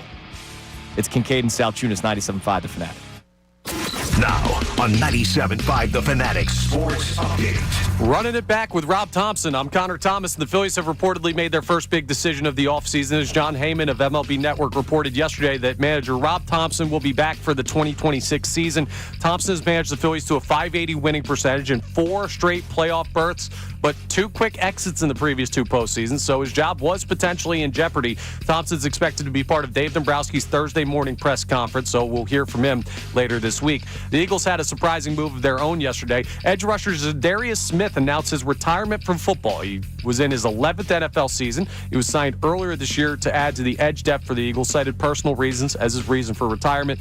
Nick Sirianni spoke about the now remaining edge rusher depth yesterday. As far as my confidence in the guys there on that defensive line, a lot of confidence in them. So I like that position. I like the depth that we have at that position. Just the numbers of how they play now, it'll be distributed a little bit differently.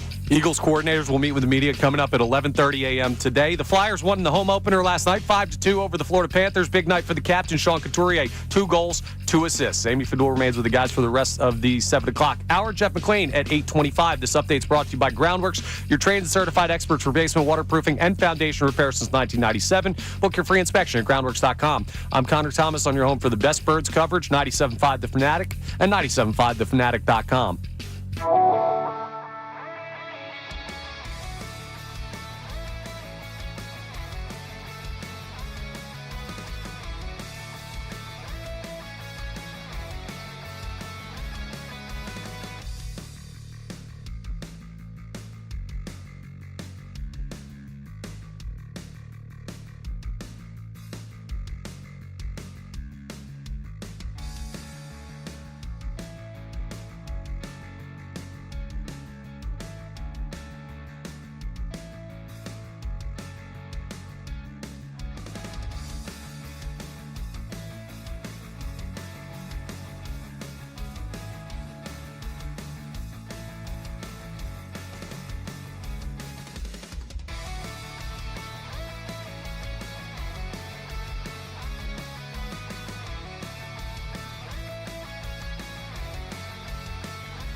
All right, we have another segment left with Amy Fadul. Know the Amy. The question. Know the Amy.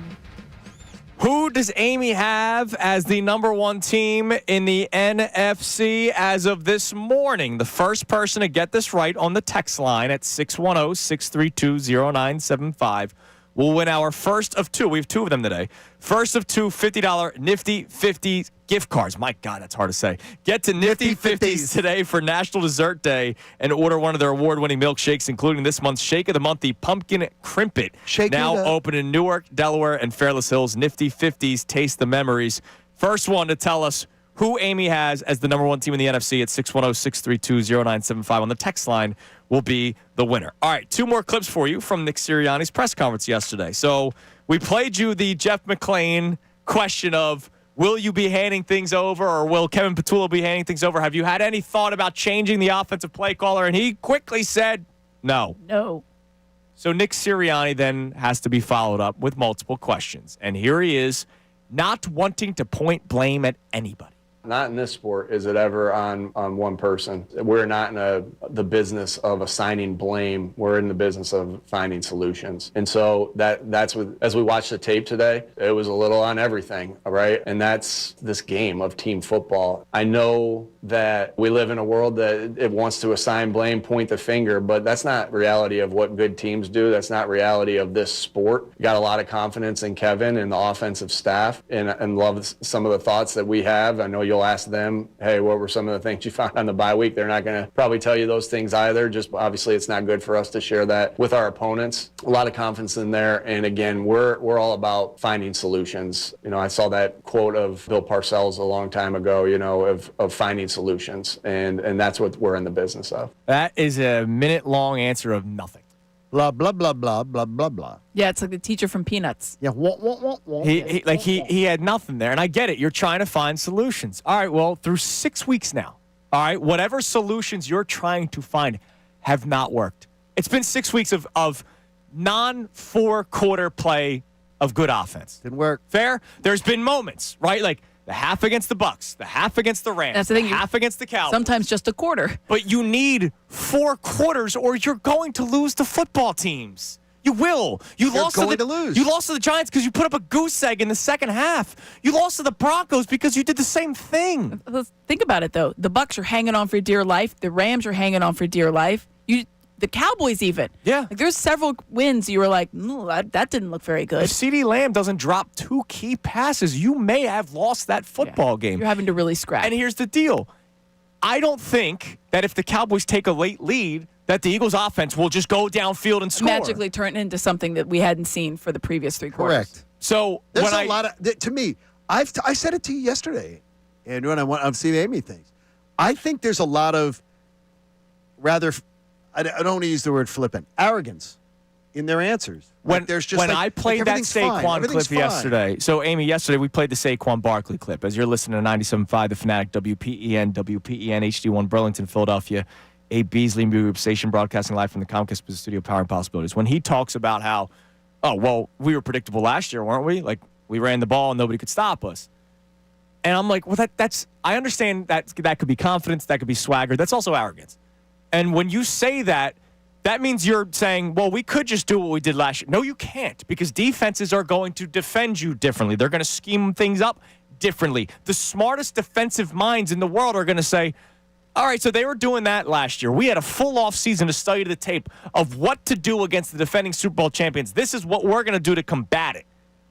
And to just say, well, we could just do what we did last year, like that's arrogant. I didn't take it as arrogant when I saw, because we ran that, and I was like, I took that as defensive. Sure. Immediately defensive. Like, immediate, because he could see the follow-up question was, do you trust Kevin Petullo? That's basically what the follow-up question was. The inherent question was, is Kevin Petullo any good at his job? Right. That's what that question implies, right? And so when he hears that, he immediately defensive hackles are up. That's what I took. I was just like, he's like, no, we did this last year and it was fine. And we're doing it as long as we execute. It's a great game plan. As long as we execute, it'll be fine. That's not necessarily true, but that's literally what he was trying to say. And I was like, oh. And then the next question right after that was like, do you have belief in Kevin Petullo? And he's like, KP's done this. Of course, we love KP. Yeah, exactly. I'm like, I'm all right. telling Because you, they're all brainwashed. Sunday better be Sunday better be great. Well, good luck. Now you're playing The a Brian Flores Sunday better- defense. it better and be it's- great. But the entire game. Yeah, not a half. Not Don't show three me a drives. Yeah, don't show me a flash of here and there of like, oh, that's creative. Oh, that's a Because non-slant route. I saw flashes You've against seen? Denver. You saw flashes. And then they just disappeared. Those flashes went away quickly. All right. And then, of course, Lane Johnson said Crazy. one of the most damning things following the loss on Thursday to the Giants, talking about the predictability of the offense. And so it's one thing for a talking head, radio host, fan, blogger, podcaster to complain about Kevin Patullo and the predictability of the offense. It's one thing for Dan Orlovsky to say, because they can say, oh, ignore the poison, right? Ignore the media. The media is poison. You know what's not poison? Your Hall of Fame potential right tackle in Lane Johnson. Lane Johnson, after the game on Thursday, talks about how the offense is too predictable. So Nick Sirianni was asked about that. Take a listen. He said a lot of things there. He talked about predictability. We talk about predictability when you're behind the sticks. He also talked about execution. Again, I felt when I listened to Lane's explanation on it, I felt a lot like he was thinking about anything he could do to get better, and that's how I felt, and that's how I took it. But you never want to be predictable, obviously. And as you look at teams, it's like, how do we make this team one-dimensional so we can make them predictable in the pass game? It's usually how that goes down. And that's what we've been talking about. How are we more efficient? Kind of back to the first question. How do we be more efficient on first and second down so we don't have that predictability? Because that's what defense are trying to do, is try to make you one-dimensional so they can play and sell out to a certain thing. Whether that's predictability in our run game, whether it's predictability in our pass game, whether it's whatever it is, it starts with run pass, stuff like that. We're constantly working on that. We're constantly thinking about things through that. Obviously, those were big parts of the discussion, because our job as coaches is to put them in the best positions they can be to succeed. And then obviously the player's job is to go execute. And so we all know we need to do that at a higher level, offensively, defensively, coaches, players, everything. I need to apologize. How long was that clip? Minute 14. I wasted a minute and 14 seconds of your seriously. life. I looked at you. Did you learn anything? I looked at you twice and was like, Did you learn anything? what was I'm sorry. I wasted What a was minute that? and 14 seconds of your life. You did. I wish you just turned down the radio for a minute and 14 seconds on your commute to work. Don't turn it off. Don't change the channel. Just turn it down. Okay, that Focus tells on the me- road more for that minute. That would be where Betty would say to me, John, I asked you a simple question. You have no and you're answer. Talking too much, so you're You're just riding deceiving around. me. You're deceiving me. He's got Right he now. has no answer, and that's concerning. And look, Kevin Patullo is his guy, so he's gonna Well, go. He's he gonna might go have an down with answer. him. He ain't giving it. Right, exactly, and I understand that. Oh, our do? conversations stay in house. Yeah, because he's overprotective. Yeah, Nick and that's Sirianni sometimes is overprotective, but then I have to listen to a minute of 14 of nonsense. Of nonsense, because he won't tell you what he And here's wants the to deal: say. you might be right, Amy. He may have an answer, a real answer. I don't know what it is. I don't know But- if it's a good one. But here's the deal. This means on Sunday, I'm going to see if he actually had an answer. Correct. He This may is, have an This answer, is like just the a not A.J. good Brown one. tweet. The A.J. Brown tweet. Oh, no, we're good. We're good. Don't worry about it. All right, let me watch on Sunday. I'll see if you're actually good. And then you guys don't communicate on the sideline. So clearly you're not good. And then you have to hear about this meeting that did or did not happen, right? So Nick Sirianni may have an answer that he does not want to give because of competitive advantage, or he doesn't want to throw anyone under the bus. He doesn't want to point fingers. Whatever nonsense he's going to say to the media, the results will be Sunday. I'll find out if he has an answer on Sunday. And if I Exactly. once again see a team do some things in the first half and nothing in the second half, or vice versa, I will sit here again Monday morning and go through the same rant and once again say he has no answers. And you can run that same minute 15 clip. Yeah. Because That's an evergreen clip Yeah, right there. I If think- we ever have dead air, if the mics break, Just run it. just play that. just run that. I can't get over It could be week 10, week 1, week Hopefully 17. it's going to be better, though. Hopefully it's going to be better. Hope springs eternal there, Yes, John. I mean, no, it's all it can be, because this week, Amy, you're not going to be with us for the rest of the week, but I'm sure we'll hear from you, and we'll watch you on Birds Huddle and things like that. I'll be talking about it. Because it's Carson Wentz week. Yay. And all I can tell you is, and we talked about it yesterday on we're not going to talk about that storyline until like later in the week. till Friday. But I mean, for us, But it's Vikings week. I mean, this it is a Vikings team. This is good. You can't If they lose to Can't them, overlook the Vikings. Yeah, but you lose to Carson Wentz. this city's going to get loud. You go back to Minnesota and you lose This to that city, guy. and that would be 3 straight losses. This city will get this city will get go really nuts. loud. Has Nick Sirianni lost 3 in a row? No. I'm not sure he has. What was the collapse? Did they sneak in a win? They were 2-5 to start his first year, and Didn't he they won lose the first Cowboys, one. Niners, Seahawks? That was 3. Oh, right? at the end of 2023? Yeah, Cowboys, they may have done- Niners, yeah. Seahawks. Yeah, that's 3 that's straight. Okay, so they may have done that, but I mean, it's like this is going to be. I kind of blocked that. It'll whole be a season out. 5-alarm fire.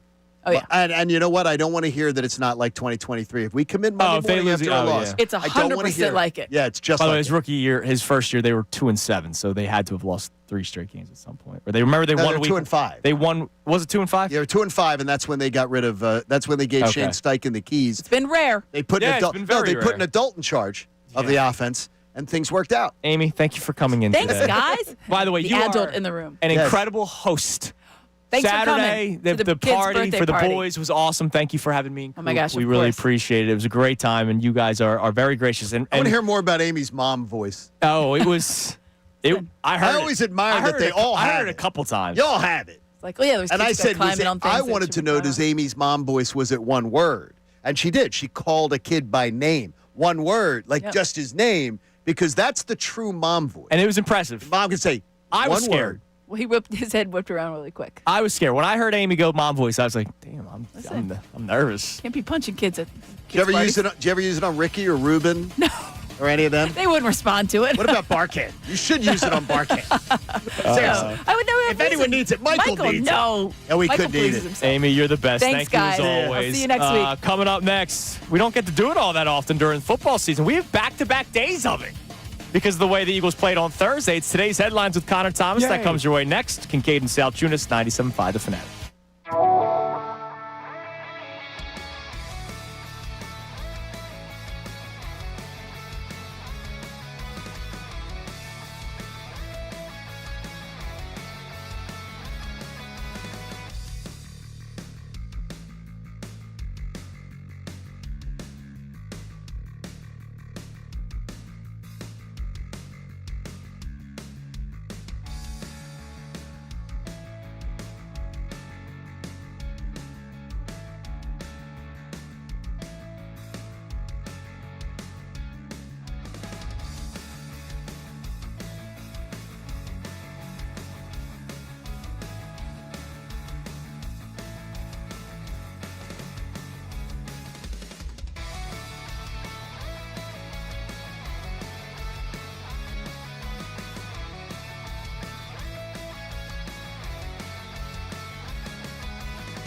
on Kincade and Salciunas, 97.5 The Fanatic. Thanks to our friend Amy Fadul for being in studio with us for the 7 o'clock hour.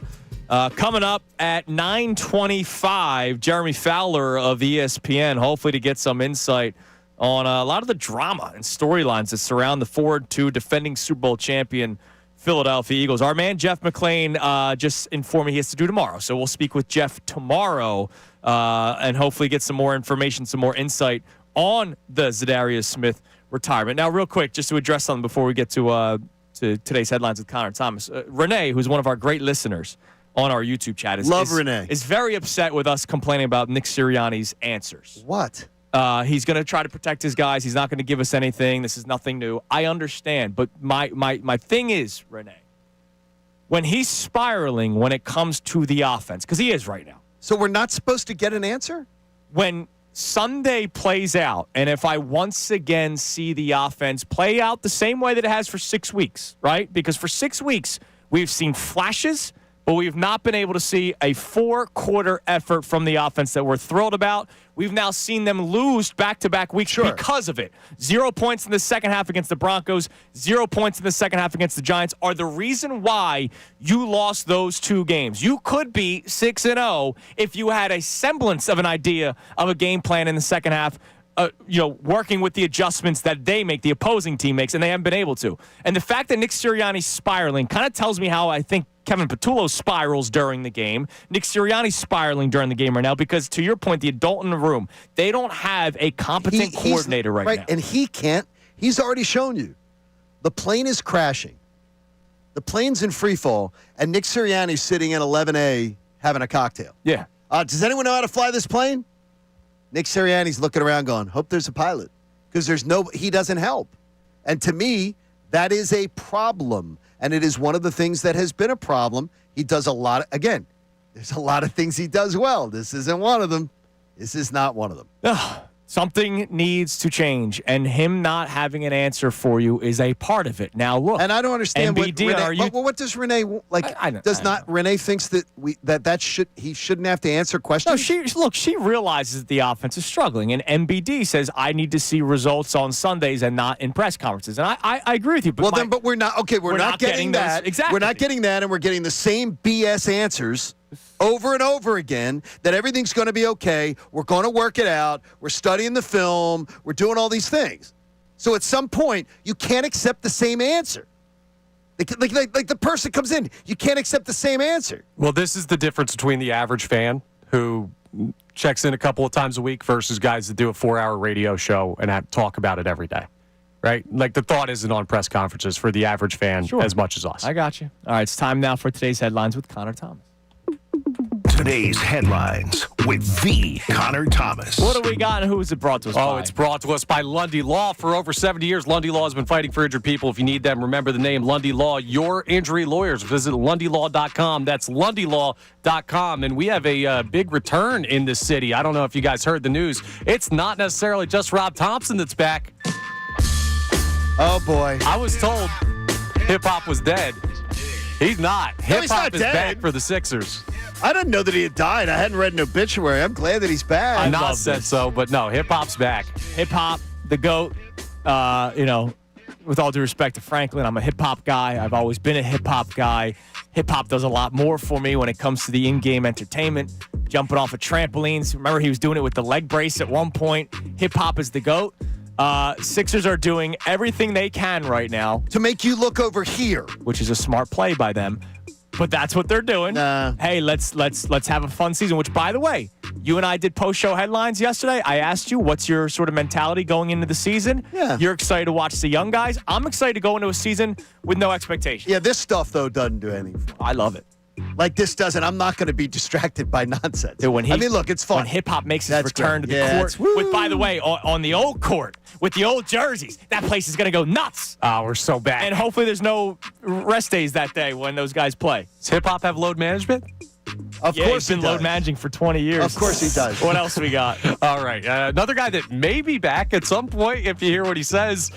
So Matt Rule is a local guy. He went to Penn State, but he's currently the head coach at the University of Nebraska. And with James Franklin being fired over the weekend, He was asked about the Penn State job. I love Penn State. Met my wife there. It's my alma mater. Fan since I was born. I think, probably had a Penn State shirt when I was born. I love Pat Kraft. And really sad to see Coach Franklin go. I mean, I'd say get out. Get out. No, it goes on, and it goes. You can't play it all. It goes much longer than that. So first off, I'm glad that you said the head coach of Nebraska, because listening to that, you may not know that. You may have thought that was the introductory press conference for Matt Rule being the head coach of the Penn State Nittany Lions. I would say get out today. We checked it this morning. It took him 1 minute and 25 seconds in his answer to finally say, "But I love Nebraska." That is correct. And it was 1 minute and 25 seconds of nothing but Penn State love. I would say get out today. Your mind's not here. You literally are campaigning for a job that you don't have. That was embarrassing. Now look, Matt, he's doing Matt. a hell of a job in Nebraska. Matt, I love you. That was embarrassing. You've got a job, and every player in your locker room knows what you just did. You literally just said, "Oh, would you please pick me, Penn State? Please, please, please." And by the way, Matt's only success as a head coach is at Temple. He had success in Baylor. He did. Yeah, he he's did having it success in Nebraska. It's success is relative at Nebraska now. They're nationally ranked. They're 5-1. We're going to see what happens. Remember what last year? What was Dion last year? Let's pump the brakes. Dion started 0-3. There was preseason hype. Let's pump the brakes a little bit on it. I'm just saying he's had success. I mean, you can't say he's only had success at Temple. He's had success at both stops now. Man, maybe he wants a different job than the job he has. Maybe. That's terrible. We'll round out with our replay. Your gut reaction or immediate reaction to Rob Thompson returning as the manager of the Philadelphia Phillies. Maybe not immediate because it happened yesterday, but your reaction to Rob Thompson returning.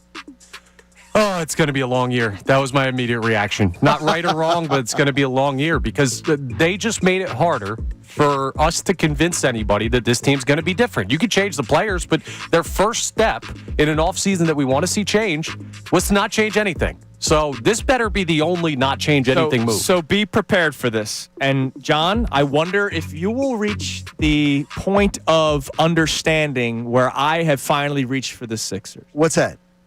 The people that said, "Wake me up when October comes," will be louder next year. Oh, it's going to be louder because the Phillies organization is telling you. The Phillies have told you that. And I can't blame anyone in April, May, June, July, August, or September next year of 2026.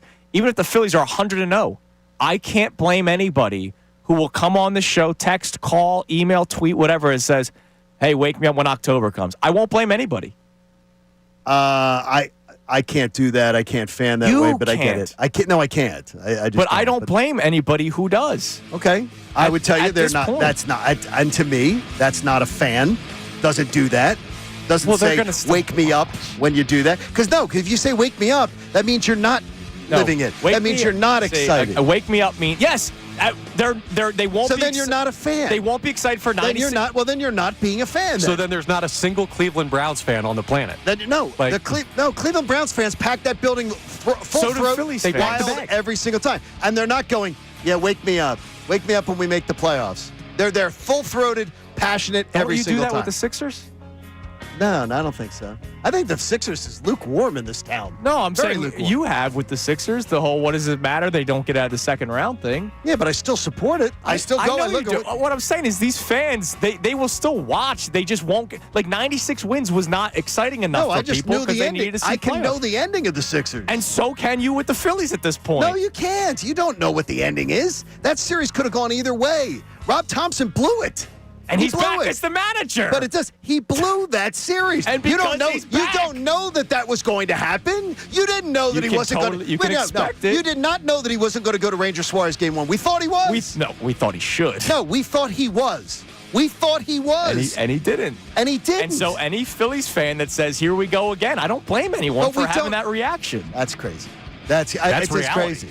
Nah, that's crazy. All right. Joel Embiid's going to be healthy. That's not. We know what we know. That's not. We're not talking about a team that's had success. All right, coming up next, Jeff McClain's going to join us tomorrow. So we have a segment next for your texts and calls and your reaction to that. Let's see where you're at. Are you a wake me up when October comes person next boy. year? I don't blame you. It's Kincade and Salciunas, 97.5 The Fanatic.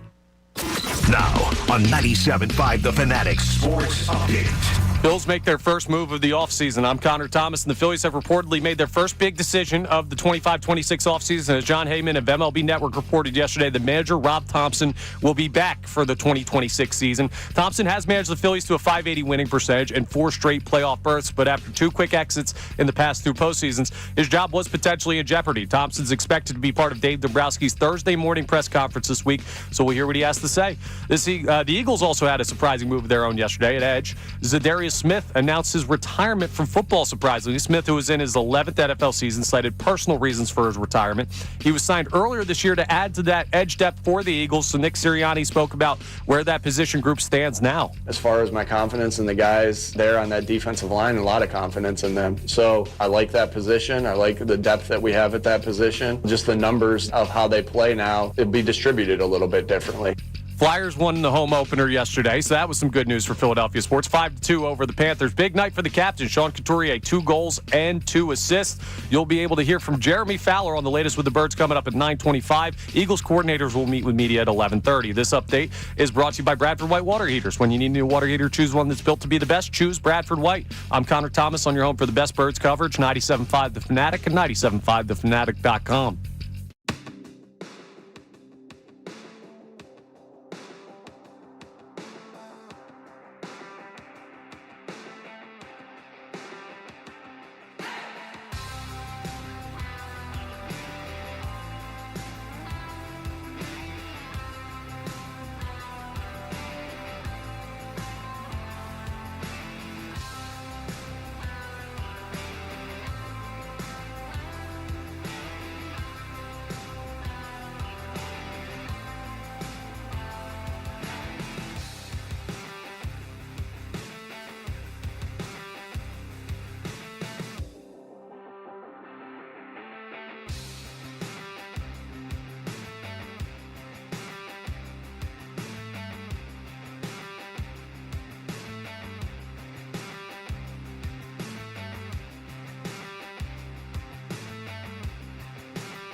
Answers will be on Sundays. And the last 2 weeks, Thursday and Sunday, there were not good enough answers when it came to the offense. And now that they've lost 2 weeks, everything gets a little bit more heated.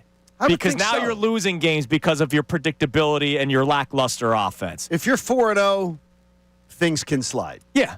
When you're 4-2 and you're losing the way you back-to-back weeks and one to the Giants? Terrible. That's horrible. So now things get louder. Also, the Phillies, your reaction to Rob Thompson coming back, but it just led to an interesting debate this past segment at 610-632-0975. You can climb in about the wake me up when October comes, because that will be, I'm telling you now, a sentiment from a lot of fans. And I say fans, John. Next year, they will watch the games, but they won't get overly excited because they know what the end result has been the previous years, and they will say, wake me up when. Now, you push back on that. I do. Yeah, I don't believe that's fandom. I don't believe that's being a fan. So the Fit Dad CEO checks in on YouTube because I'm not excited that they're rolling back with the same manager and probably the same roster year after year. I'm not a fan. No, it's not saying you're not a fan. That's not fandom in my mind. If you're going to say wake me up means I'm not into it. Wake me up means I'm not into it. You're not me. Wake me up doesn't mean I'm there cheering them full-throated. I'm making noise. I'm at the game. That's not what wake me up means. Wake me up means, I'm not into it. I'm not into it. I'll see you in October. That's what wake me up in October means. It doesn't mean I'm watching every game with passion and fire and excited and fired up about it. That's the difference. You're not a fan. If you're saying wake me up in October, you're not paying attention. You're not invested. You're not investing your full heart into it. So there it is. Yes, that is absolutely. You're not being you're not being the fan. You are absolutely not. You're not the. There are enough fans. There are enough fans in that building. Johnny, I don't blame anybody. Connor, not one bit. Oh, no. If I can, I'm not blaming them. But don't call yourself a fan. You're not being the fan at that point. You're being a realist, maybe. Maybe you're being a realist. So, maybe you're doing something to protect your brain. That's maybe you are. Fans maybe can't be realistic. But you might be wrong. You might be. There's nothing. The Phillies aren't the Sixers. The Phillies are not the Sixers. The Sixers have not been out of the first. They have won a first-round series. Nothing more in a quarter of a century. So you're making my point about the Sixers. To compare the Phillies to the Sixers is freaking ridiculous. It is a ridiculous comparison for fans. The Phillies have given you so much more. The Phillies have given you so much more to believe in, have given you so much more reason to be excited, so many more good moments to believe in. The Sixers have not done so in a quarter of a century. They haven't gotten out of where they've been able to get out of a second-round series. There's no comparison to that. The Phillies have, yes, it's hurt. It's hurt. It really has. And I truly will tell you, this run of Phillies baseball, it's been 5 weeks of hot baseball in 2022. That's their best moment. The 2008 run was a world championship. The 2009 run was getting back to the World Series. This isn't like that. That's why I think Rob Thompson should leave. That's why I believe he shouldn't be back. But this team... But everybody that agrees with you doesn't want him back, and they're upset that he's back, and so they're going to say, here we go again. Yeah, but you know what I'm going to be? I'm not going to be sitting there in May and June and July going, yep, yeah, just wake me in October. No, I'm going to be there passionately watching that team, fully invested, full-throated, ready to ding, and hoping that somehow it's a little bit different. And so will every fan that goes to the ball games. No, not the ones who are saying, not if you're saying wake me up in October. You're not. I bet you a guy can go to a game in August and still say, wow, this was a fun night tonight. But let's see how it translates then you're in the not playoffs. saying wake me up in October. That's not the guy. Wake me up in October is I'm not paying attention till then. I'll wake. Tell me about it in October. Or they'll pay attention, but they're not going to buy it until they see it in the playoffs. And then then that's not being a fan. A fan believes their team's winning at any time. A fan is irrational. What? A fan is but then you rip them for being rose-colored goggles. And they can be. So what is it? And they can be. I don't get what you're saying at all. Well, I'm sorry. That's absolutely fine. You compared them to the Sixers. Yeah, I think that's fair right now. It's ridiculous. The Sixers haven't done anything almost in your lifetime, Connor. We're not talking about lifetime. We're talking about the current build of the team. In a quarter of a century, you just compared a team that hasn't been out of the first. They won a first-round series to what the Phillies have given you just recently. The Phillies have given you moments to believe. And this I don't series- want to speak for Connor, but what Connor's saying is the Sixers can go out and start the season 30-10, and you're expecting for But the Embiid's knee to Sixers fall have given off. you no reason to believe. The Phillies have given you reasons to believe. And to what you just said for a 5-week stretch. No. You just said it. No, this year, last week, Rob Thompson could have won a series. Bryce Harper could have gotten a hit. What, could One have? thing goes. The Sixers could have beaten the Hawks. They were The not Sixers in- could have beaten the Knicks. They The were Sixers not could have beaten in- the Celtics. That was a second-round series, and they weren't even in the mix. You're talking about What do a you mean quarter they were of in a the mix? They played a game 7, Connor, John. It's a quarter of a century, Connor. No, you can't. You're No. Yes, you can. You're making a new argument to say No, you're quarter of a not. century. You So let's have this You conversation. brought the Sixers into it, not me. I'm talking about the current They're Sixers, talking and you're about not letting me Connor. have- We're talking about last All right. week. Let's take it to last week. Last week, one hit changes things. Rob Thompson making a correct call to go to Ranger Suarez in Game 1, And he didn't. Okay, but that doesn't. If that happens, do you feel it could be? So you're saying it can't happen? He can't make the right call the next week if he had another chance. We got to get back to October again. But you're saying so till then you're saying the fan. I don't get the wake up till October. We're never going to agree with that. Skrilla checks in. Saying wake me up in October doesn't mean we aren't fans anymore. It just mean we've seen this movie before. It's almost like watch the Avengers Endgame. We love the movie, but we really want to see the end. But if you're not buying in, like the Sixers, I can be a fan of the Sixers and not buy in. You can be that. You can be that, and that's fine. He can be that. He's a fan, but he's not buying in. So just say you're not buying in. So he doesn't buy into the Phillies. He's not buying in. I'm not all in. I'm not all in on it. I don't believe But it. he's going to watch. But then he's going to buy in October? Yeah, dude. Then he's going to be back in October? He's going to jump in October? Yes. Then That's fandom. So you're not going to believe. No, it's not. You say it's fandom. Andrew, you and Connor define fans as if there's one way to fan and that's the only way people There's fan. we're the one with the but there's rules. multiple ways No. to fan. No, but and you're that saying, is a well, way then- of well, fandom. that's what I I'm don't saying. know No, why you're you so just said, disrespectful to it. No, you just said That's it. a part of fandom. There's bullet points of you're fandom. the one saying it. You're the one saying that a fan acts this way. No, a fan doesn't have to act this No, way. we're acknowledging that some fans are going to be out. You're the one saying that they are not fans if they do that. If you're Don't saying turn this on us. If you're saying wake me up in October, you're saying I'm asleep. That's what you're saying. I'm sleeping through this. I don't even care. I'm sleeping through this. I'll talk to you in October. That's different. There are fans who can say, yeah, I'm nervous because Rob's still the manager, and I totally get it. I So they're going absolutely to get say, it. wake me up when I... No, they don't say wake me up in October. They're hoping it's going to be a different outcome. They're hoping that All this right. time Rob does what he says. Coming up next, do we have text on this conversation? Yes, we do. All right, then we'll get to those next. It's Kincade and Salciunas, 97.5 The Fanatic. Philadelphia.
All right, let's check the text line on this most recent conversation that has started. You know, whether or not you blame fans for saying, wake me up when October comes next season. We're having a conversation about something that's a year from now, but I don't blame anybody who has it, just like I don't blame it. I understand it. I'm not telling you I don't understand it. Like, I understand people who are frustrated as hell today. But Rob Thompson's coming back. I'm with them. I don't understand why they're doing it. But it doesn't mean that I don't believe that Rob Thompson, it's one of the reasons why yesterday I just sent you the news, without commentary, because it's not like I think they can't win with him. It's not like I think they can't possibly win with him. It's just like I'm sort of like, it's a very I know that lackluster decision. Yeah, it's a lackluster decision. All right, what do we got on the text line? By the way, shout out to Nifty 50s. They dropped some food off, and it was freaking amazing. John and I just crushed the Scrapple egg and cheese on the Kaiser roll. See, I was ready on the hoagie roll. The hoagie roll. I was ready to go with the cheesesteak egg and cheese, or the steak egg and cheese, I guess you'd call it. But when I saw the Scrapple, I said, "Oh, dude, yes." It was freaking amazing. We have a second $50 gift card to give away to Nifty 50s. You had the milkshake, right? And I'm having a little bit of the caramel milkshake, but not the what do you not say, the Connor? pumpkin crimpet. Connor, the caramel milkshake, as Connor said. Yes, we have a second $50 Nifty 50s gift card to give away. Get to Nifty 50s today for National Dessert Day and order one of their award-winning milkshakes, like the caramel or vanilla, or this month's Shake of the Month, the pumpkin crimpet. Now open in Newark, Delaware, and Fairless Hills. Nifty 50s taste the memories.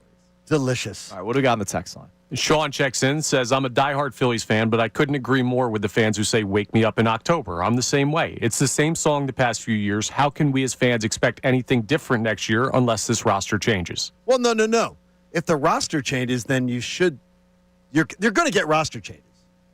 There's going to be. I sure hope so. No, there's going to be roster changes. There's going to be coaching staff changes. So, I mean, does that mean if Kevin Long's gone? Not enough. If Paco's gone? No, not enough. I bet you if you ask 100 people who the first base coach of the Phillies is, they wouldn't know. They wouldn't. Oh, they know Well, Paco. then I'm going to tell you, then Paco's you're not. Then that guy's not. Then you're not a fan. If you don't know who your first base coach is for the Phillies, you're a casual fan. Then you're a very casual fan. I don't know how many people know the first base coach of the Phillies, man. I really don't. You don't know the terrible base running of this team? You got to have somebody to blame. They're terrible. Like I think, dude, the way Davey Lopes was the best, right? Oh my gosh, he was awesome. the best first base coach Awesome. in my lifetime when it came to the Philadelphia Phillies. And Vuk was obviously good, but he did third base too. It's just I don't know. Whatever. What else you got on the text line? All right. This texter says, I think wake me up in October means that the regular season is meaningless until the playoffs. And with this Phillies team over the past couple of years, I totally understand that. So then you wouldn't cheer for the division title. Go to the game and you celebrate it, but but that's not the big picture. But you can't cheer then. You can't say one thing and then say another. So what are you cheering for then? If it's meaningless, what are you cheering for? You applaud their accomplishment, and then you say, "Let's see." But what it's you got in meaningless. So October. why are you applauding? It's meaningless. You're saying one thing and saying another. Is it meaningless or is it worth applauding? Like what? Like it's one or the other. It's like is it meaningless or is it worth applauding? It's got to be one or the other. You can't tell me it's meaningless and then be like, but I'm going to applaud it if they win it. All right, Andrew's going to clap when Cooper graduates from middle school. But if he fails out of high school, then he's still going to be disappointed. It's funny that you bring up the school analogy. I was just about to say, what if I did really well at my midterm grades, but then I failed the final? You're not proud of me for passing the midterm. You were proud of me at the time, but ultimately you're going to be like, dude, what happened to the final, man? It's 3 straight years you failed the finals. You're a 15-year-old ninth grader. Okay. Or no, that would actually make sense. Seventh grade. You in ninth grade. Let me ask this: are there anybody coming to John's side on this? Yeah, because I want to see if there's other lunatics like John Kincade. You can't say to me the Keep division that milkshake in your mouth. You can't say to me division title's meaningless, but I'm going to cheer for it. So it's either if it's meaningless, you're not cheering for it. Going to applaud it, but it's the ultimate goal. What are you applauding then? Ultimately, I don't give a crap that they won 96 games. They lost in the first round of the playoffs. Again. I got you. But you can't. What are you applauding then? I don't understand. When the division clinched, we had a fun show about it. And then we said, man, it's now, Because now you know comes why? down to October. Because you know why? We both thought that they could beat the Dodgers. And you know what? They were right in a position to beat the Dodgers in that series, but it was mismanaged, and it was also your big guys they brought back. and your big guys didn't show up. I'm more worried about Trey Turner. All right, what's the text that's on Johnny's side? So this texter says, I don't agree with John on pretty much anything, but he's right on this one. Wake me up in October is the first step to being out on a team. The same conversation happened with the Sixers. You're telling me you're out on the team when you say wake me up in October. That's what it means. Or you believe that they are going to get to the playoffs, but just getting to the playoffs is not enough anymore. But you're not. No, but you can also believe that. You can be in on the team all year long.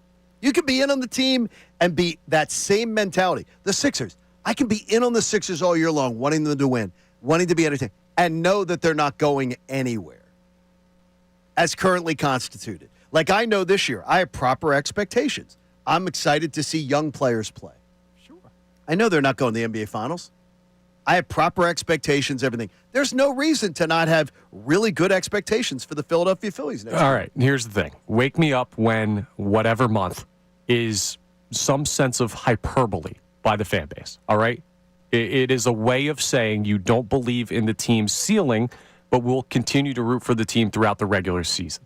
That's what this term is. So it is hyperbolic in the sense that they'll be watching the games, right? They're not asleep on the team, but that's the way of people saying that postseason success will be the ultimate determination of what the team is. It's like if Well, they you understand that wake me up means I'm sleeping on the team.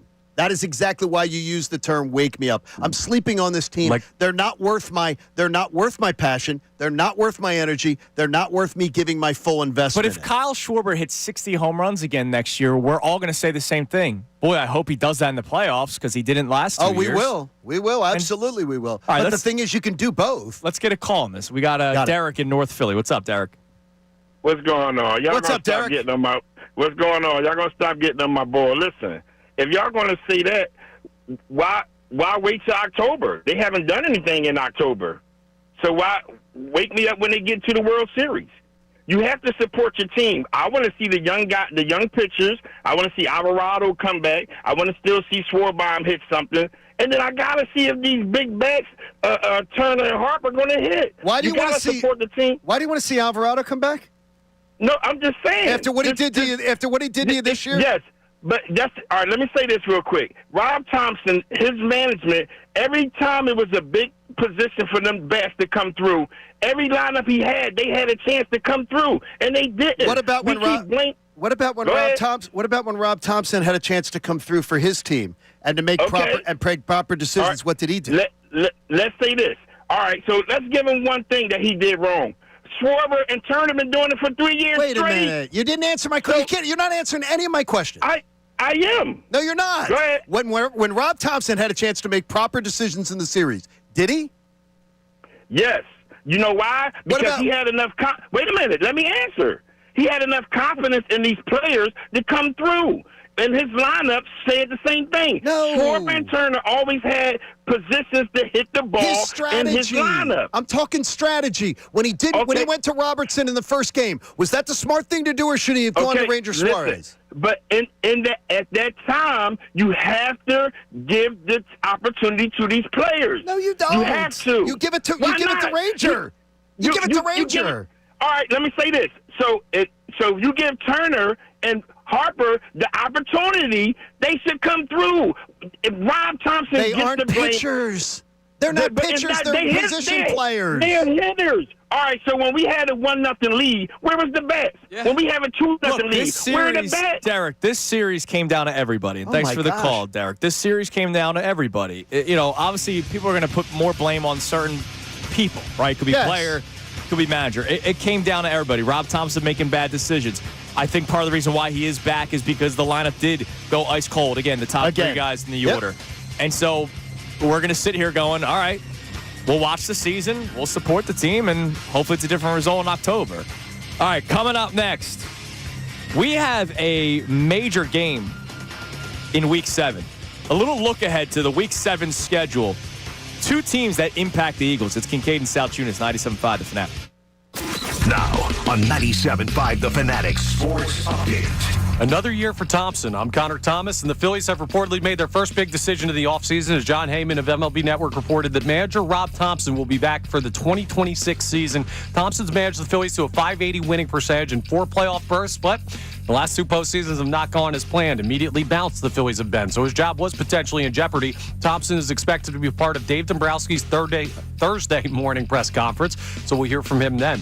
The Eagles had a surprising move of their own yesterday as edge rusher Darius Smith announced his retirement from football. He cited personal reasons as the reason for retirement. Smith was in his 11th NFL season. He was signed earlier this year to add to the edge depth for the Eagles, and Nick Sirianni spoke about where that depth stands now that Smith is no longer with the team. As far as my confidence in the guys there on that defensive line, a lot of confidence in them. So I like that position. I like the depth that we have at that position. Just the numbers of how they play now, it'd be distributed a little bit differently. We'll hear from the Eagles coordinators at 11:30 a.m. this morning. The Flyers won in the home opener last night, 5-2 over the Panthers. Big night for the captain, Sean Couturier, 2 goals and 2 assists. We'll talk to Jeremy Fowler coming up at 9:25 for the latest on Darius Smith's retirement. This update is brought to you by the New Jersey Department of Transportation. What if the last thing a motorcyclist sees is you driving while distracted? Stay focused on driving safely. Visit drivesafelynj.com. I'm Connor Thomas on your home for the best birds coverage, 97.5 The Fanatic and 97.5thefanatic.com.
7 here on Kincade Salciunas 97.5 The Fanatic. John Kincade almost took himself out during the commercial Oh, my gosh. break. That was not fun. He was wearing his headphones around his neck, and the wire's still plugged in, and he went to go throw out trash, and he almost decapitated him. Jesus, dude, take care That's of yourself. because we are the show that cleans up after ourselves.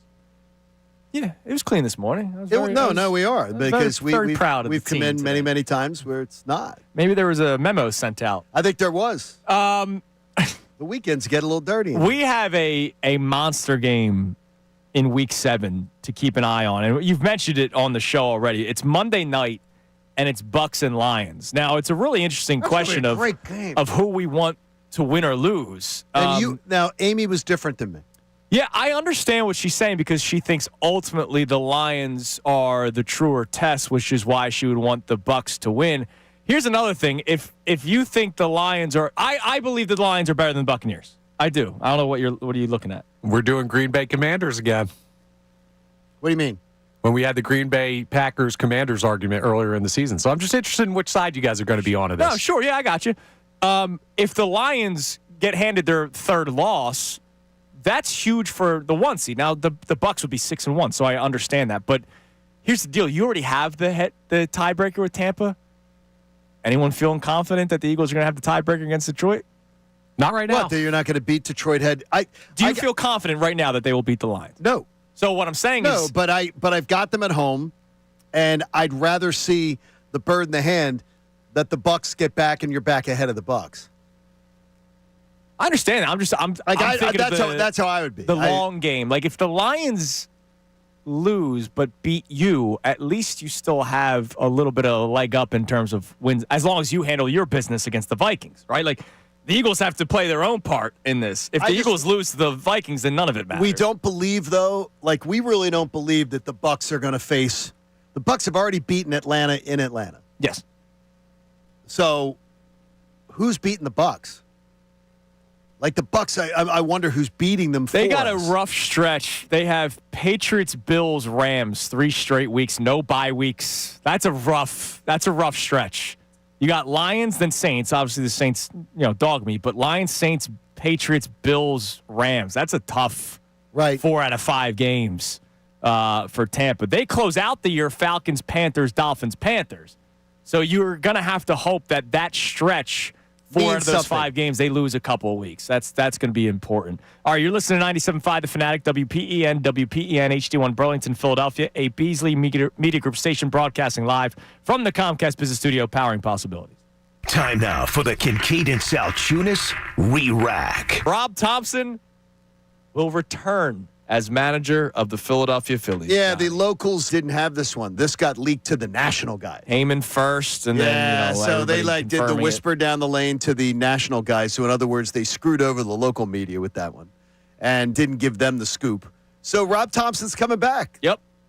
Press conference Thursday. Yep. Dave Dombrowski and Rob Thompson. It will be around 11 o'clock, so you'll be able to hear it during middays with Marks. And I can just tell you from a man on the street perspective last night, every single person wanted to talk Phillies last night. And there wasn't one whose tone was, I'm really glad they made the move to keep Rob Thompson. But the ones who were there were sort of lukewarm, well, and here's Rob's why. back. So back-to-back years, the Phillies lose in the NLDS, right? The storylines are different from... After choking in the NLCS horribly in 23, awful loss. And so in 2024, when they lost to the Mets, you and I have been very consistent with this message. None of that was on Topper. The bats going silent and going to the bullpen, we would have agreed with going with Hoffman multiple times. Every single button he pushed, I would have pushed. Had no problem with the moves made by Rob Thompson. They just unfortunately did not work for the Phillies because there is something in the DNA of this team where they get tight. But this past series, he managed his way to losses. All right, first game, second game. And look, the top 3 in the order did not play well in those games. So you could make the case, hey, if Harper, Turner, and Schwarber show up, maybe some of those moves don't happen, and maybe those moves don't lead to losses. But here's the deal. They did. And you had a 3-0 lead in Game 1. You took a 3-0 lead over Shohei Ohtani and the Los Angeles Dodgers, and the decisions made by Rob Thompson after that are the reason why it cost them the game in Game 1, the reason why you went down 1-0. Then you made managerial decisions in Game 2 that were costly. Game 4, Orion Kirkering, I get it. You were late in the game. You're running out of guys to throw out there. But Orion Kirkering, we already know cannot pitch with runners on base. And you go back out there with them. You didn't have to go to Orion Kirkering. Right. You could have kept Luzardo on there and gone down with the ship. And I think everybody would have said, damn. Go down with sucks. Luzardo, right. Screw the top 3 in the order. That's why you lost the game.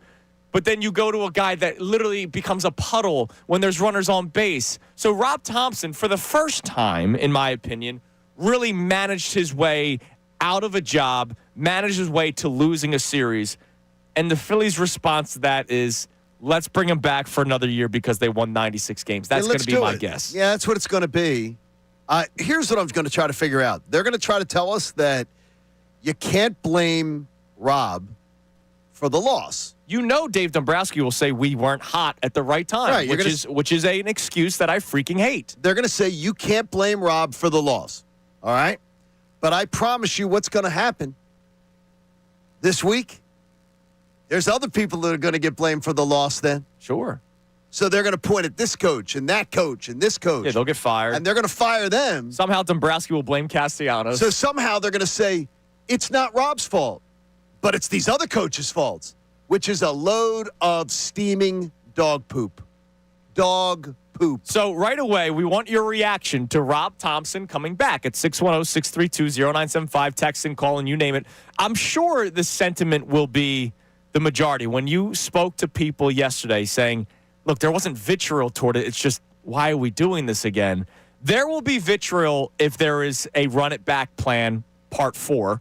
And hopefully that does not happen. So this falls on Dave Dombrowski now.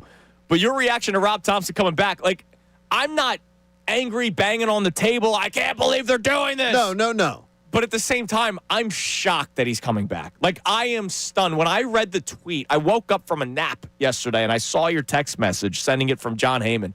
I was stunned. And I'm like, wow, they're really doing this. They're bringing back a guy, and my suspicion is 1 year left on their deal. You believe they're going to let him manage as a lame duck? Well, with 2027 in the wings and the work stoppage, probably, yeah. You're not going to bring Bruce Bochy in on some I got to tell you, 4-year contract. I'll be shocked if they. I'll be shocked you let a manager manage as a lame duck. Well, there's been talk about him retiring already. I think it's mutual. Yeah. I think this will be his last year as the manager of the Philadelphia Phillies. Wow. To me, and maybe the rallying cry is win it for Topper. Oh, stop. Right? Last year. Oh, what is that? Look. I'm serious. These guys, they're always looking for rallying cries. Can I get a barf bag? Win it for Topper. How about winning it for the fact that you were 2 wins away from a World Series in 2023? How about you were up 2-1 in 2022, and then you get no hit at home? Yeah. How about, like, you had all the motivation in the world and all the advantage in the world to win? Yeah, let's win it for the city of Philadelphia. We don't need any kind of like this win it for Topper crap. So not only is Topper back, well, he's back. One guy left. Yesterday, another. What the hell is going on around here? Zadarius Smith retired. That was incredible. For personal reasons, so we hope that everything is okay. All right? We hope that everything is okay. Yes. For personal reasons, he retired. Yeah, because he put out the Instagram post. Everyone's saying, what the hell is going on? Are there issues in the Eagles locker room that he just doesn't want to deal with? And then I think it was Diana Rossini who put out the tweet, reportedly personal reasons. Now, look, here's the deal. Zadarius Smith was not a part of our evaluation of the team coming into the season. But, John, as you guys know, I was very consistent. As much as we talked about cornerback too, my biggest concern was edge rush. Because I think you can hide a not-so-great cornerback if you're creating pressure to the quarterback, not allowing them to be comfortable, putting them in a space where they're not going to be throwing the ball as effectively. So I had that concern coming into this season. And then you bring in Zadarius Smith, and he showed flashes. I think he showed more than flash. Dude, he was your best edge rusher. Unfortunately, Nolan Smith's been hurt. But now that this guy just picks up and leaves because they lost 2 games for personal reasons, again, I hope everything's all right, I start looking around the edge rush room again, and I go, Nolan Smith's still hurt. Jalix Hunt has not taken that step forward just yet. Moro Ojomo, your interior, and you're hoping the best. Okoronkwo, as Andrew DeCecco says so easily, he's out. They got nobody. No. And it's a real problem. I mean, it's a distinct problem. And you saw it on Thursday night versus a rookie quarterback who I told you about before the game. I'm like, I'm worried about him. I watched Jackson Dart in college against teams that can't rush the quarterback, and he runs all day long on them. Extended plays, he kept things going. I'm telling you, we have major concerns. So coming up next, we will open up our question of the day when it comes to the Eagles. So Phillies question, it's simple. What's your reaction to Rob Thompson returning as the manager of the Philadelphia Phillies? For the Eagles, where are the Eagles in your mind when it comes to the hierarchy in the NFC? Are they still on top?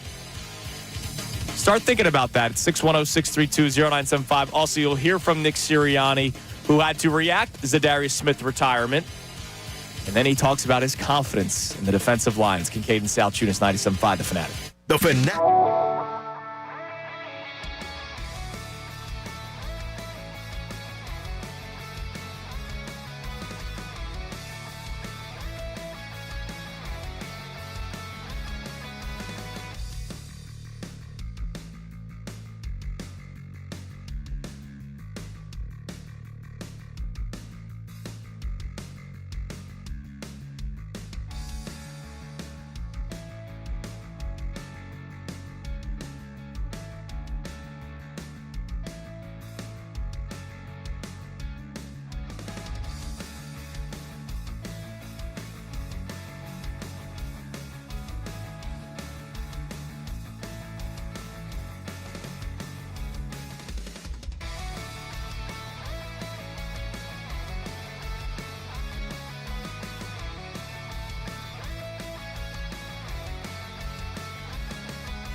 Winston. Ding, ding, I knew ding. It. I knew it. Let me talk to Keon and Jameis. I knew that would be your answer. And I don't hate that answer. And Jameis may have shoplifted from the Publix, so he may have brought food. He may have gotten some food. He may have shoplifted a little food. Could have. I think he's just an interesting thinking guy. He's a beloved player, so I would imagine sitting next to you, you'd probably have a good time. It'd be a fun conversation. You know what's a close to, and I can't pick them because they're Giants? The Jackson Dart Cam Scatterboot. I think that would have been my second one. See, that would have been my second one. You don't like those type of people, but those are my people. That is an over bro section. Yeah, I'm out. Come on, man. Let's bro up with the boys. It's too broy. Oh, that is a little bro. It's too broy. Scatterboat's just headbutting the seat in front of him. Well, the hair, they both be wearing like headbands. Yeah, Jackson Dart's doing the on one side of the face eye black. I'm out. Okay, can you explain this to me as being your Star Wars people? You heard that, right? I don't watch Star Wars. What, that's Anakin? That's what he does it for. Oh, okay, cool. Yeah, no, I'm not a Star Wars guy. Oh, I thought you were. I thought you knew just it more because than I watch did. Harry Potter does not mean I like all that stuff. Well, I knew you were into all the cosplaying and everything, so I thought that you were into that Star stuff. Wars was not my forte. thought Shout out Hayden Christensen, man. He was good. I knew Connor's answer. Yeah, Okay, right. sir, that's good. All right. Hierarchy. This is what we've been talking about a lot this morning. What do we have on the text line when it comes to it? None of us have the Eagles still at number one. Still in the, we're saying that they're a bottom 10 team, right? Yes. We all had, to an extent, in the top four. You had them at fourth. I had them at 2. Connor, where'd you have them at? I had them at 3. Okay. I believe. Let me just so we all double have check. different answers, but we're all Different in the top 4. Right. And they are 4, by the way. That is the answer. Like the legitimate answer. Record-wise, yes. What do we got on the text line? All right, so we have a check-in. You guys are going to hate this text. It's not necessarily about the NFC, but it is Eagles-related. I never hate it. You're going to hate it. So with the Bills losing 2 games in a row, should they trade their wide receivers and fire their coordinator? Something to think about, right? What's wrong with Josh Allen? Isn't he the MVP? So nobody on the show says to trade A.J. Brown. Never have said that. Never said that So at I all. can't answer any of that nonsense. We said we've said to get your crap together. Not just By him, the like way, the whole team. How did the Bills' offense look in the first 4 games? Yeah. Compare that to how the Eagles' offense looked. And then we could have a discussion. Yeah. And that would be the discussion. Now, I will say, If the Eagles... if you want to talk about defensive issues, the Bills have them. They do. They have a legitimate issue defensively. So, look, we can have the conversation without being snarky.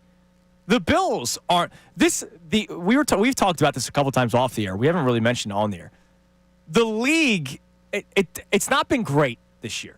Like, just the product. Right. Like, obviously, we're the product of football we're in. What I'm talking about between the lines, it hasn't necessarily been great. The block kicks, like special teams, have been insane this year. Not necessarily good, but insane. Kickers are getting cut left and right. Quarterback play is not all that great. Quarterbacks make $260 million, and their backups are outperforming them, like Mac Jones in San Francisco. I know Purdy's hurt, but they're not necessarily saying, please hurry back. No, Brock, they're not. Right? They're taking their time because Mac Jones is doing his job. The league has been odd. Like, I understand your point yesterday, John, when you were saying, oh, my God, how come the Eagles struggle so much offensively? I just watched Jacoby Brissett have the game that he had. And to your point, you're spot on. Against the Colts. But I was about to say, wow, the Colts defense let Jacoby Brissett have a good game. Like, the product of the Colts NFL defense has been a good defense, though.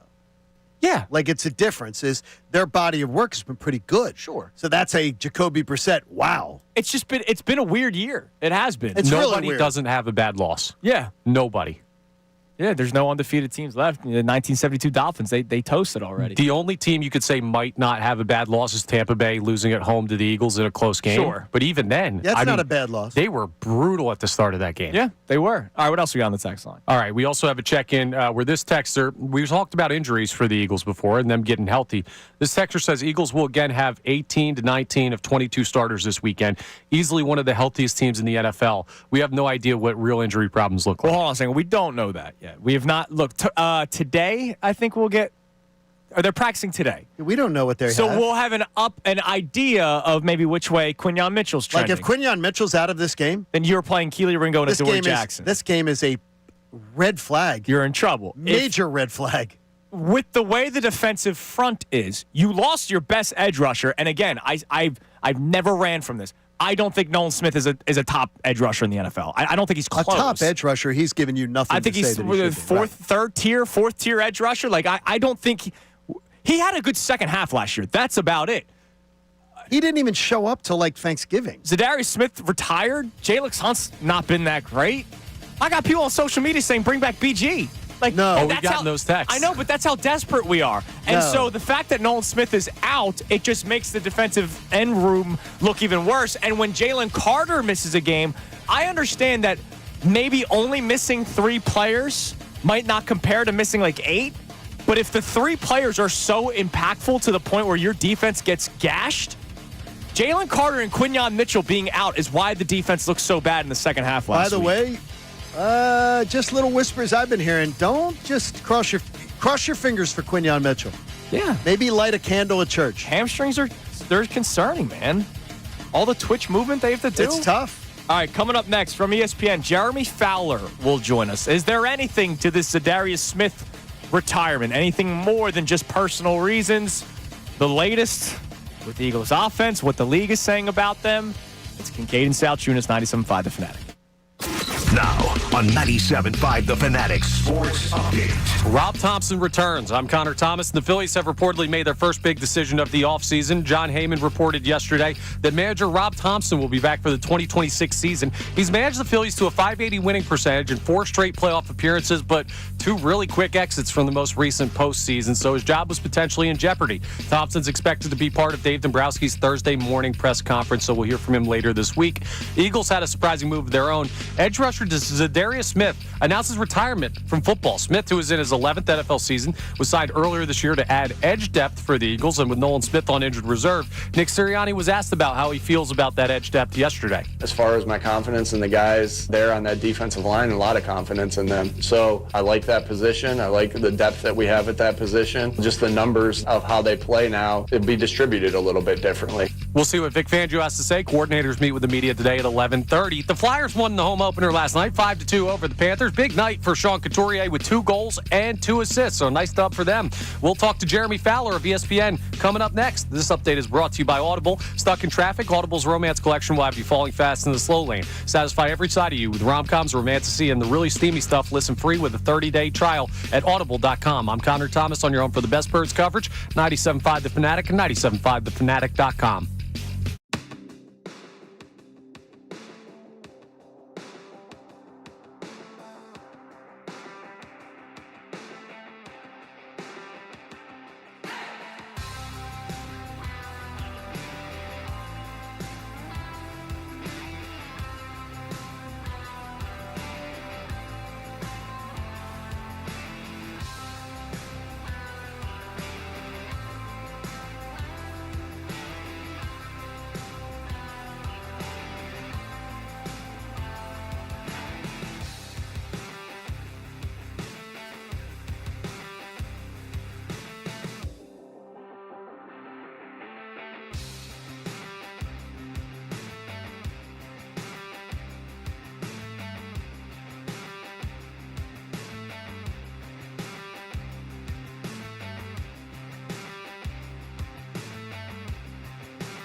on our YouTube chat, responding to a lot of the fellow YouTube commenters. All I hear is crying and whining all day long in here about a 4-2 team who needs rest ASAP.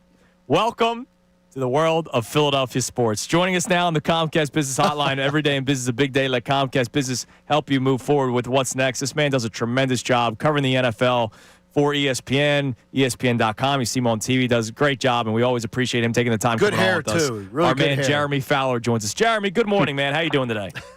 Hey, good morning, guys. Thanks for having me. What's up, buddy? There's so much to get into, so I'll just start with the most recent of news with the Philadelphia Eagles. Zadarius Smith, out of nowhere, retires. We find out via social media yesterday, and I know it's been reported by some saying personal reasons. Do you have any insight on the retirement of Zadarius Smith? Because a lot of Eagles fans are also speculating maybe he's just trying to run away from a bad situation. Yeah, I did check with somebody with the team who did confirm that it wasn't like a roster or lack of playing time issue. He just, he was not signed all off season, and then signs with the team, plays a few games, and kind of realized, hey, I'm 11 years in and I'm done. Now, perhaps there's more to it than that I don't know, but that's what I was told. And, he played 17 snaps the other night, I believe. So, was that a factor at all? It's hard to tell for sure, but it's certainly possible. And, the Eagles have kind of had a transitional period at that position. They brought in Azeez Ojulari, too. They gave him, a couple $1 million, I believe, or at least a decent one-year deal back in March. And then, they weren't overly impressed in camp, so they didn't play him. And then they realized, he can actually play, plus we have injuries. Let's put him in. And so now he's playing more snaps than Zadarius was. So I think they're just trying to find a rhythm there at the position, and it's been a little bit of a struggle with Nolan Smith out. Jeremy, I love hearing, I know how much you work the phones and talk to people. When people talk about the Philadelphia Eagles that aren't associated with the Philadelphia Eagles, what are they saying? You mean like just people around the team, people around the league? Around the yeah, league? people around the league. Are they shocked? Are they surprised? Are they not surprised? Like what's been the perception? It's funny. I look. I'll start with Jalen Hurts just because I think that's kind of where my conversation was this summer. Because I do top 10 rankings of players, yep.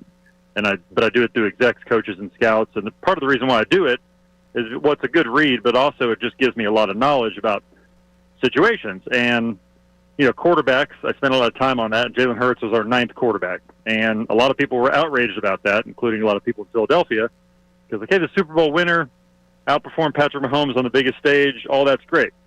But, you talk to coaches and execs and scouts around the league, and they don't look at him as that sort of top-tier passer. They just don't. And they say, look, they had to run the ball a gazillion times to sort of mask Jalen a little bit, honestly.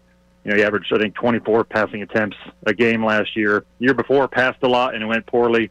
Now he's passing more, it's going poorly. So that's not a knock on him. It's just he has limitations as a passer in the pocket, because if you can stop the run, you can play zone behind it, and he struggles with the zone. That's kind of the take I get from, especially from coaches that have either prepared for him or watch him. So I think that's the source of A.J. Brown's frustration. I don't think it's personal. Maybe it is, but for me, I think it's more the reality of the passing game, And so if you're Kevin Patullo, you're taking over, and the line's not as good, and so you're not getting as many yards per clip with Saquon, at least right now. Now, I'm sure they can tweak some things, maybe get some play action or some pre-snap motion. There are more things they can do.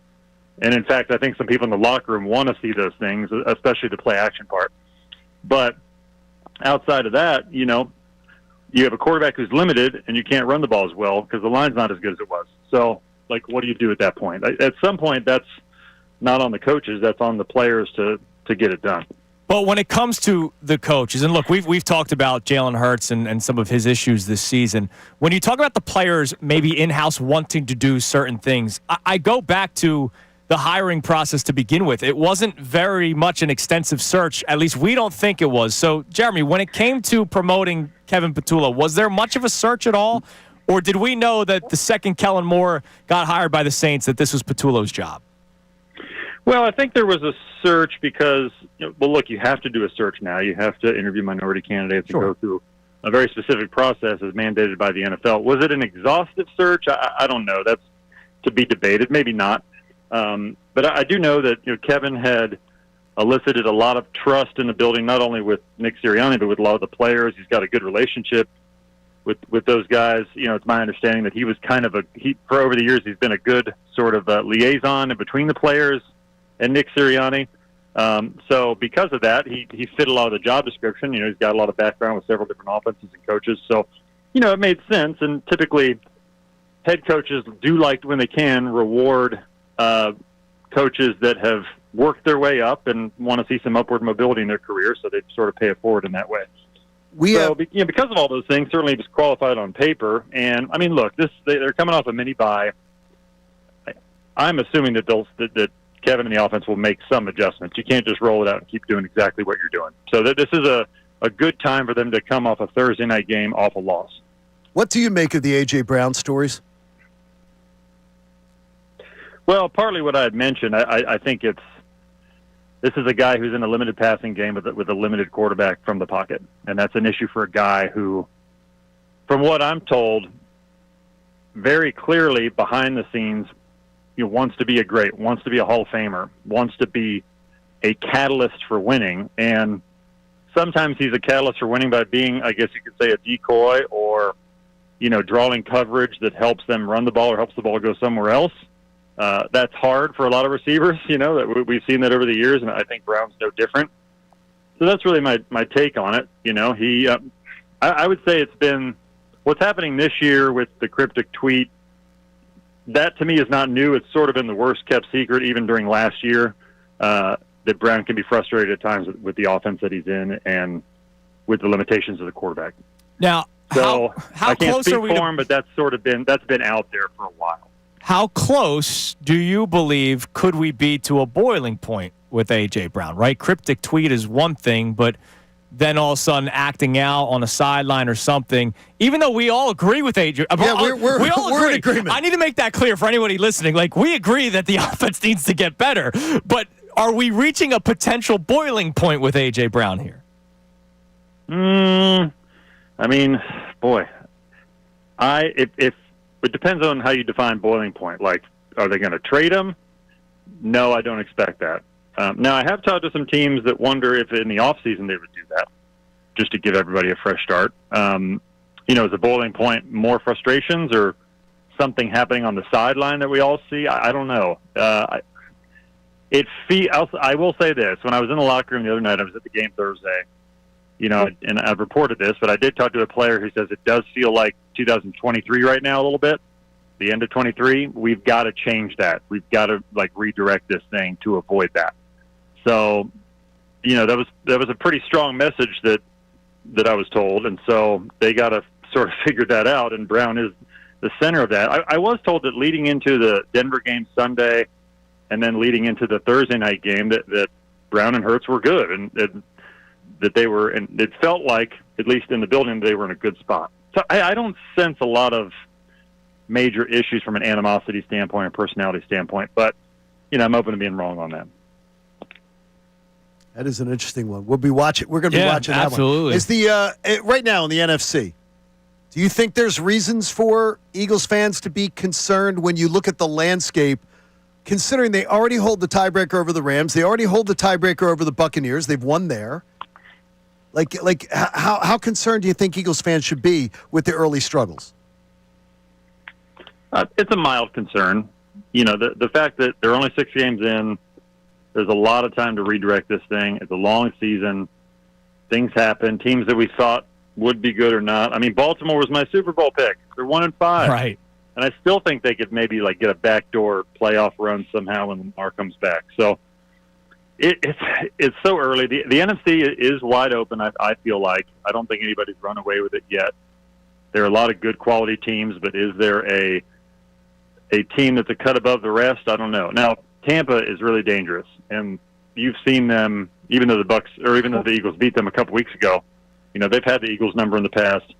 They're 5-1 with a ton of injuries. It's really impressive what head coach Todd Bowles, quarterback Baker Mayfield, what they're doing. So, you could certainly argue they're the best in the NFC right now. But to me, it's a pretty wide open conference, and I still like where Philly can sit in the equation if they can make some adjustments. And I will say, Howie Roseman, we know, is one of the most aggressive GMs. He's made a couple kind of smaller trades over the last month or two. It would not shock me if they make some moves here. Just knowing their nature and the fact that they desperately need cornerback help, as you could see when Quinyon Mitchell went out the other night. Looks like they need a pass rusher too right now, depending on what happens with injuries. So, defensively, will that be a focus for Howie in the next couple of weeks as he makes his calls to teams? So you led me right into my next question, Jeremy. Jeremy Fowler's ESPN here with us. How aggressive will Howie be? Because, look, we know he's going to make a move. It's a lock, right? Howie Roseman will trade for another team's janitor if he likes the job that they do in the clubhouse. Like, we know that how Howie Roseman operates. But there is a question about cap space, future paydays for guys like Jalen Carter. How aggressive can Howie actually be? And do you expect him to be aggressive? Because there are two glaring weaknesses on the defense, cornerback 2, as you mentioned, and edge rusher. Yeah, well, it's interesting you bring that up because I actually think the Eagles have shown some restraint this offseason, which we've seen great teams do at times. I think the Golden State Warriors have done it at times where you can't just always run it back with everybody. You got to make some tough decisions knowing that your key players you want to pay and retain. And you mentioned Jalen Carter. Jordan Davis had probably put in that boat. There'll be some others. And the Eagles are aggressive in paying guys early, and I think that does largely pay off. But, you see that restraint, which looks good on paper, but then now they're struggling at several positions, including guard. I mean, Mekhi Becton was there to be paid and it wasn't massive money. He was a great fit for what they did. Now he's gone, and I feel like that's been an issue there at the guard spot. Plus Landon Dickerson's hurt. So, there are now moves to be made, and the restraint that you showed largely paid off, but now you have some warts. And so I look at cornerback, and just the fact that you had Isaiah Rodgers, didn't pay him. Now there's that void there. Cooper DeJean and Quinyon Mitchell are just, they're great players, but not quite enough. You just need one more piece there. I think of still some free agents out there. Asante Samuel Jr. is getting healthy, and he could be an option. I know he's been in touch with Philadelphia as maybe a third corner if you don't want to make a trade. There's some guys out there, the Jets, Michael Carter Jr., Roger McCreary in Tennessee. There's some veteran players that are either not in the long-term plans of the franchise, or, a Tariq Woolen in Seattle would be a great fit. He could play some press man for you, long, fast. There's some options out there, guys that will be available if they want to make a move a corner. I'll just ask it because I know people are going to want to hear it yes or no. Trey Hendrickson, on the table or off the table for the Eagles? I'll put him on just as far as a call. Sure. I was told but I'll take it off because I was told Cincinnati's not trading him. Now, if they're 2-6 in 2 weeks, do we talk, or does Cincinnati intensify talks? Maybe. But I was told pretty firmly they have no plans to trade him. So I'll take it off for that reason. I do expect that the Eagles will make that call because I do think they, with each key due player. diligence. Yeah, right. Especially a guy like that, I think they'll check in on. Jeremy, listen, man, we appreciate it. That was great conversation. Thanks, as always, we always appreciate your time, and we'll talk to you again down the road. Keep up the great work at ESPN. Hey, anytime, guys. Thank you, Have a great buddy. day. There he is, Jeremy Fowler on the Comcast Business Hotline. That was some interesting stuff. So I'm throwing out the show sheet for the last segment because that was some whatever interesting was stuff. planned goes out the window. Middays with Mark's just got some stuff too. We'll talk about his belief on A.J. Brown, Jalen Hurts, and a player saying it does feel like 2023, despite a lot of people telling us not to feel that way.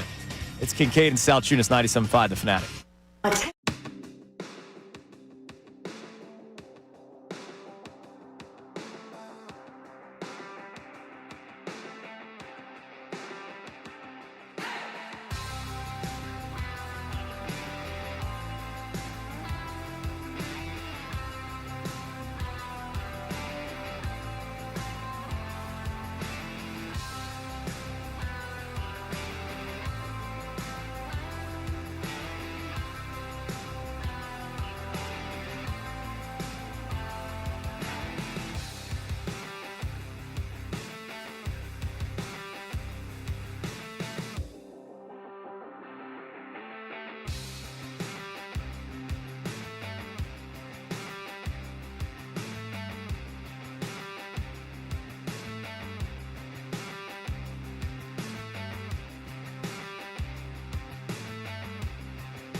second $50 gift card to Nifty 50s. Now, what is it? Know your Ray Dunn? This might be unfair because I didn't say know the show, but you know what? I have a question that if you were listening closely enough, you should be able to get this because John and I both ate the same sandwich this morning.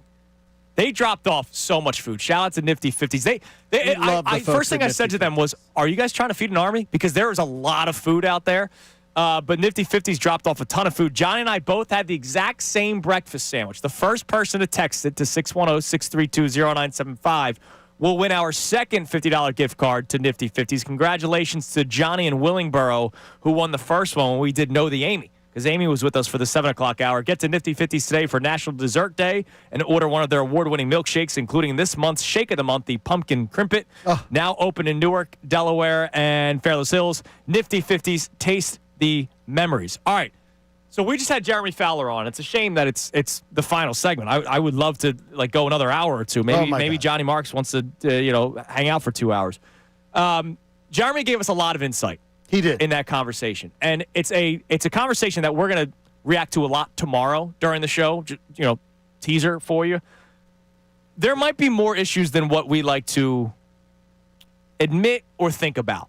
Clearly. So he says, first and foremost, what I've been thinking. Right? I'm not going to sit here and act like I'm some freaking genius.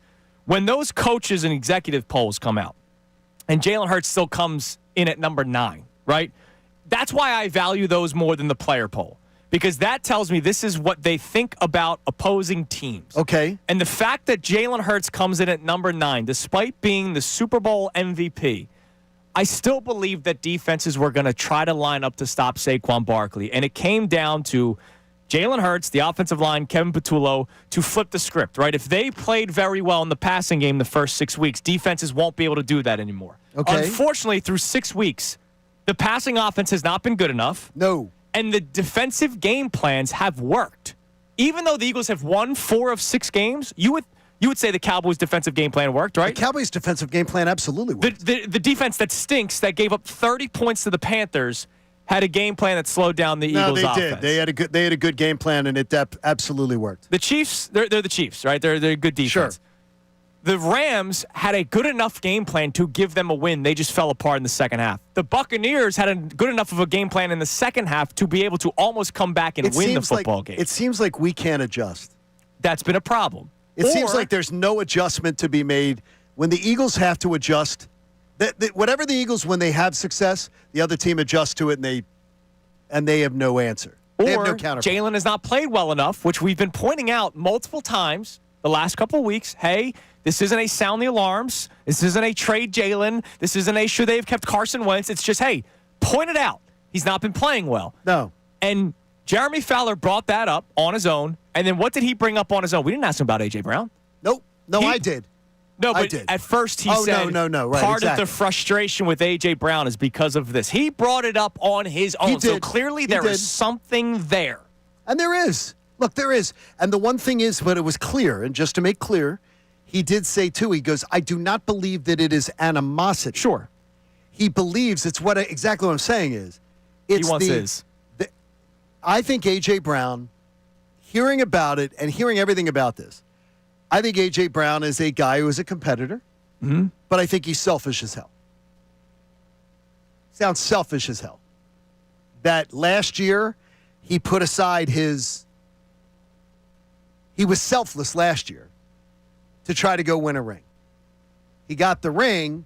He talked about it right after he won the ring, 2 days afterwards, and I talked about it with you guys.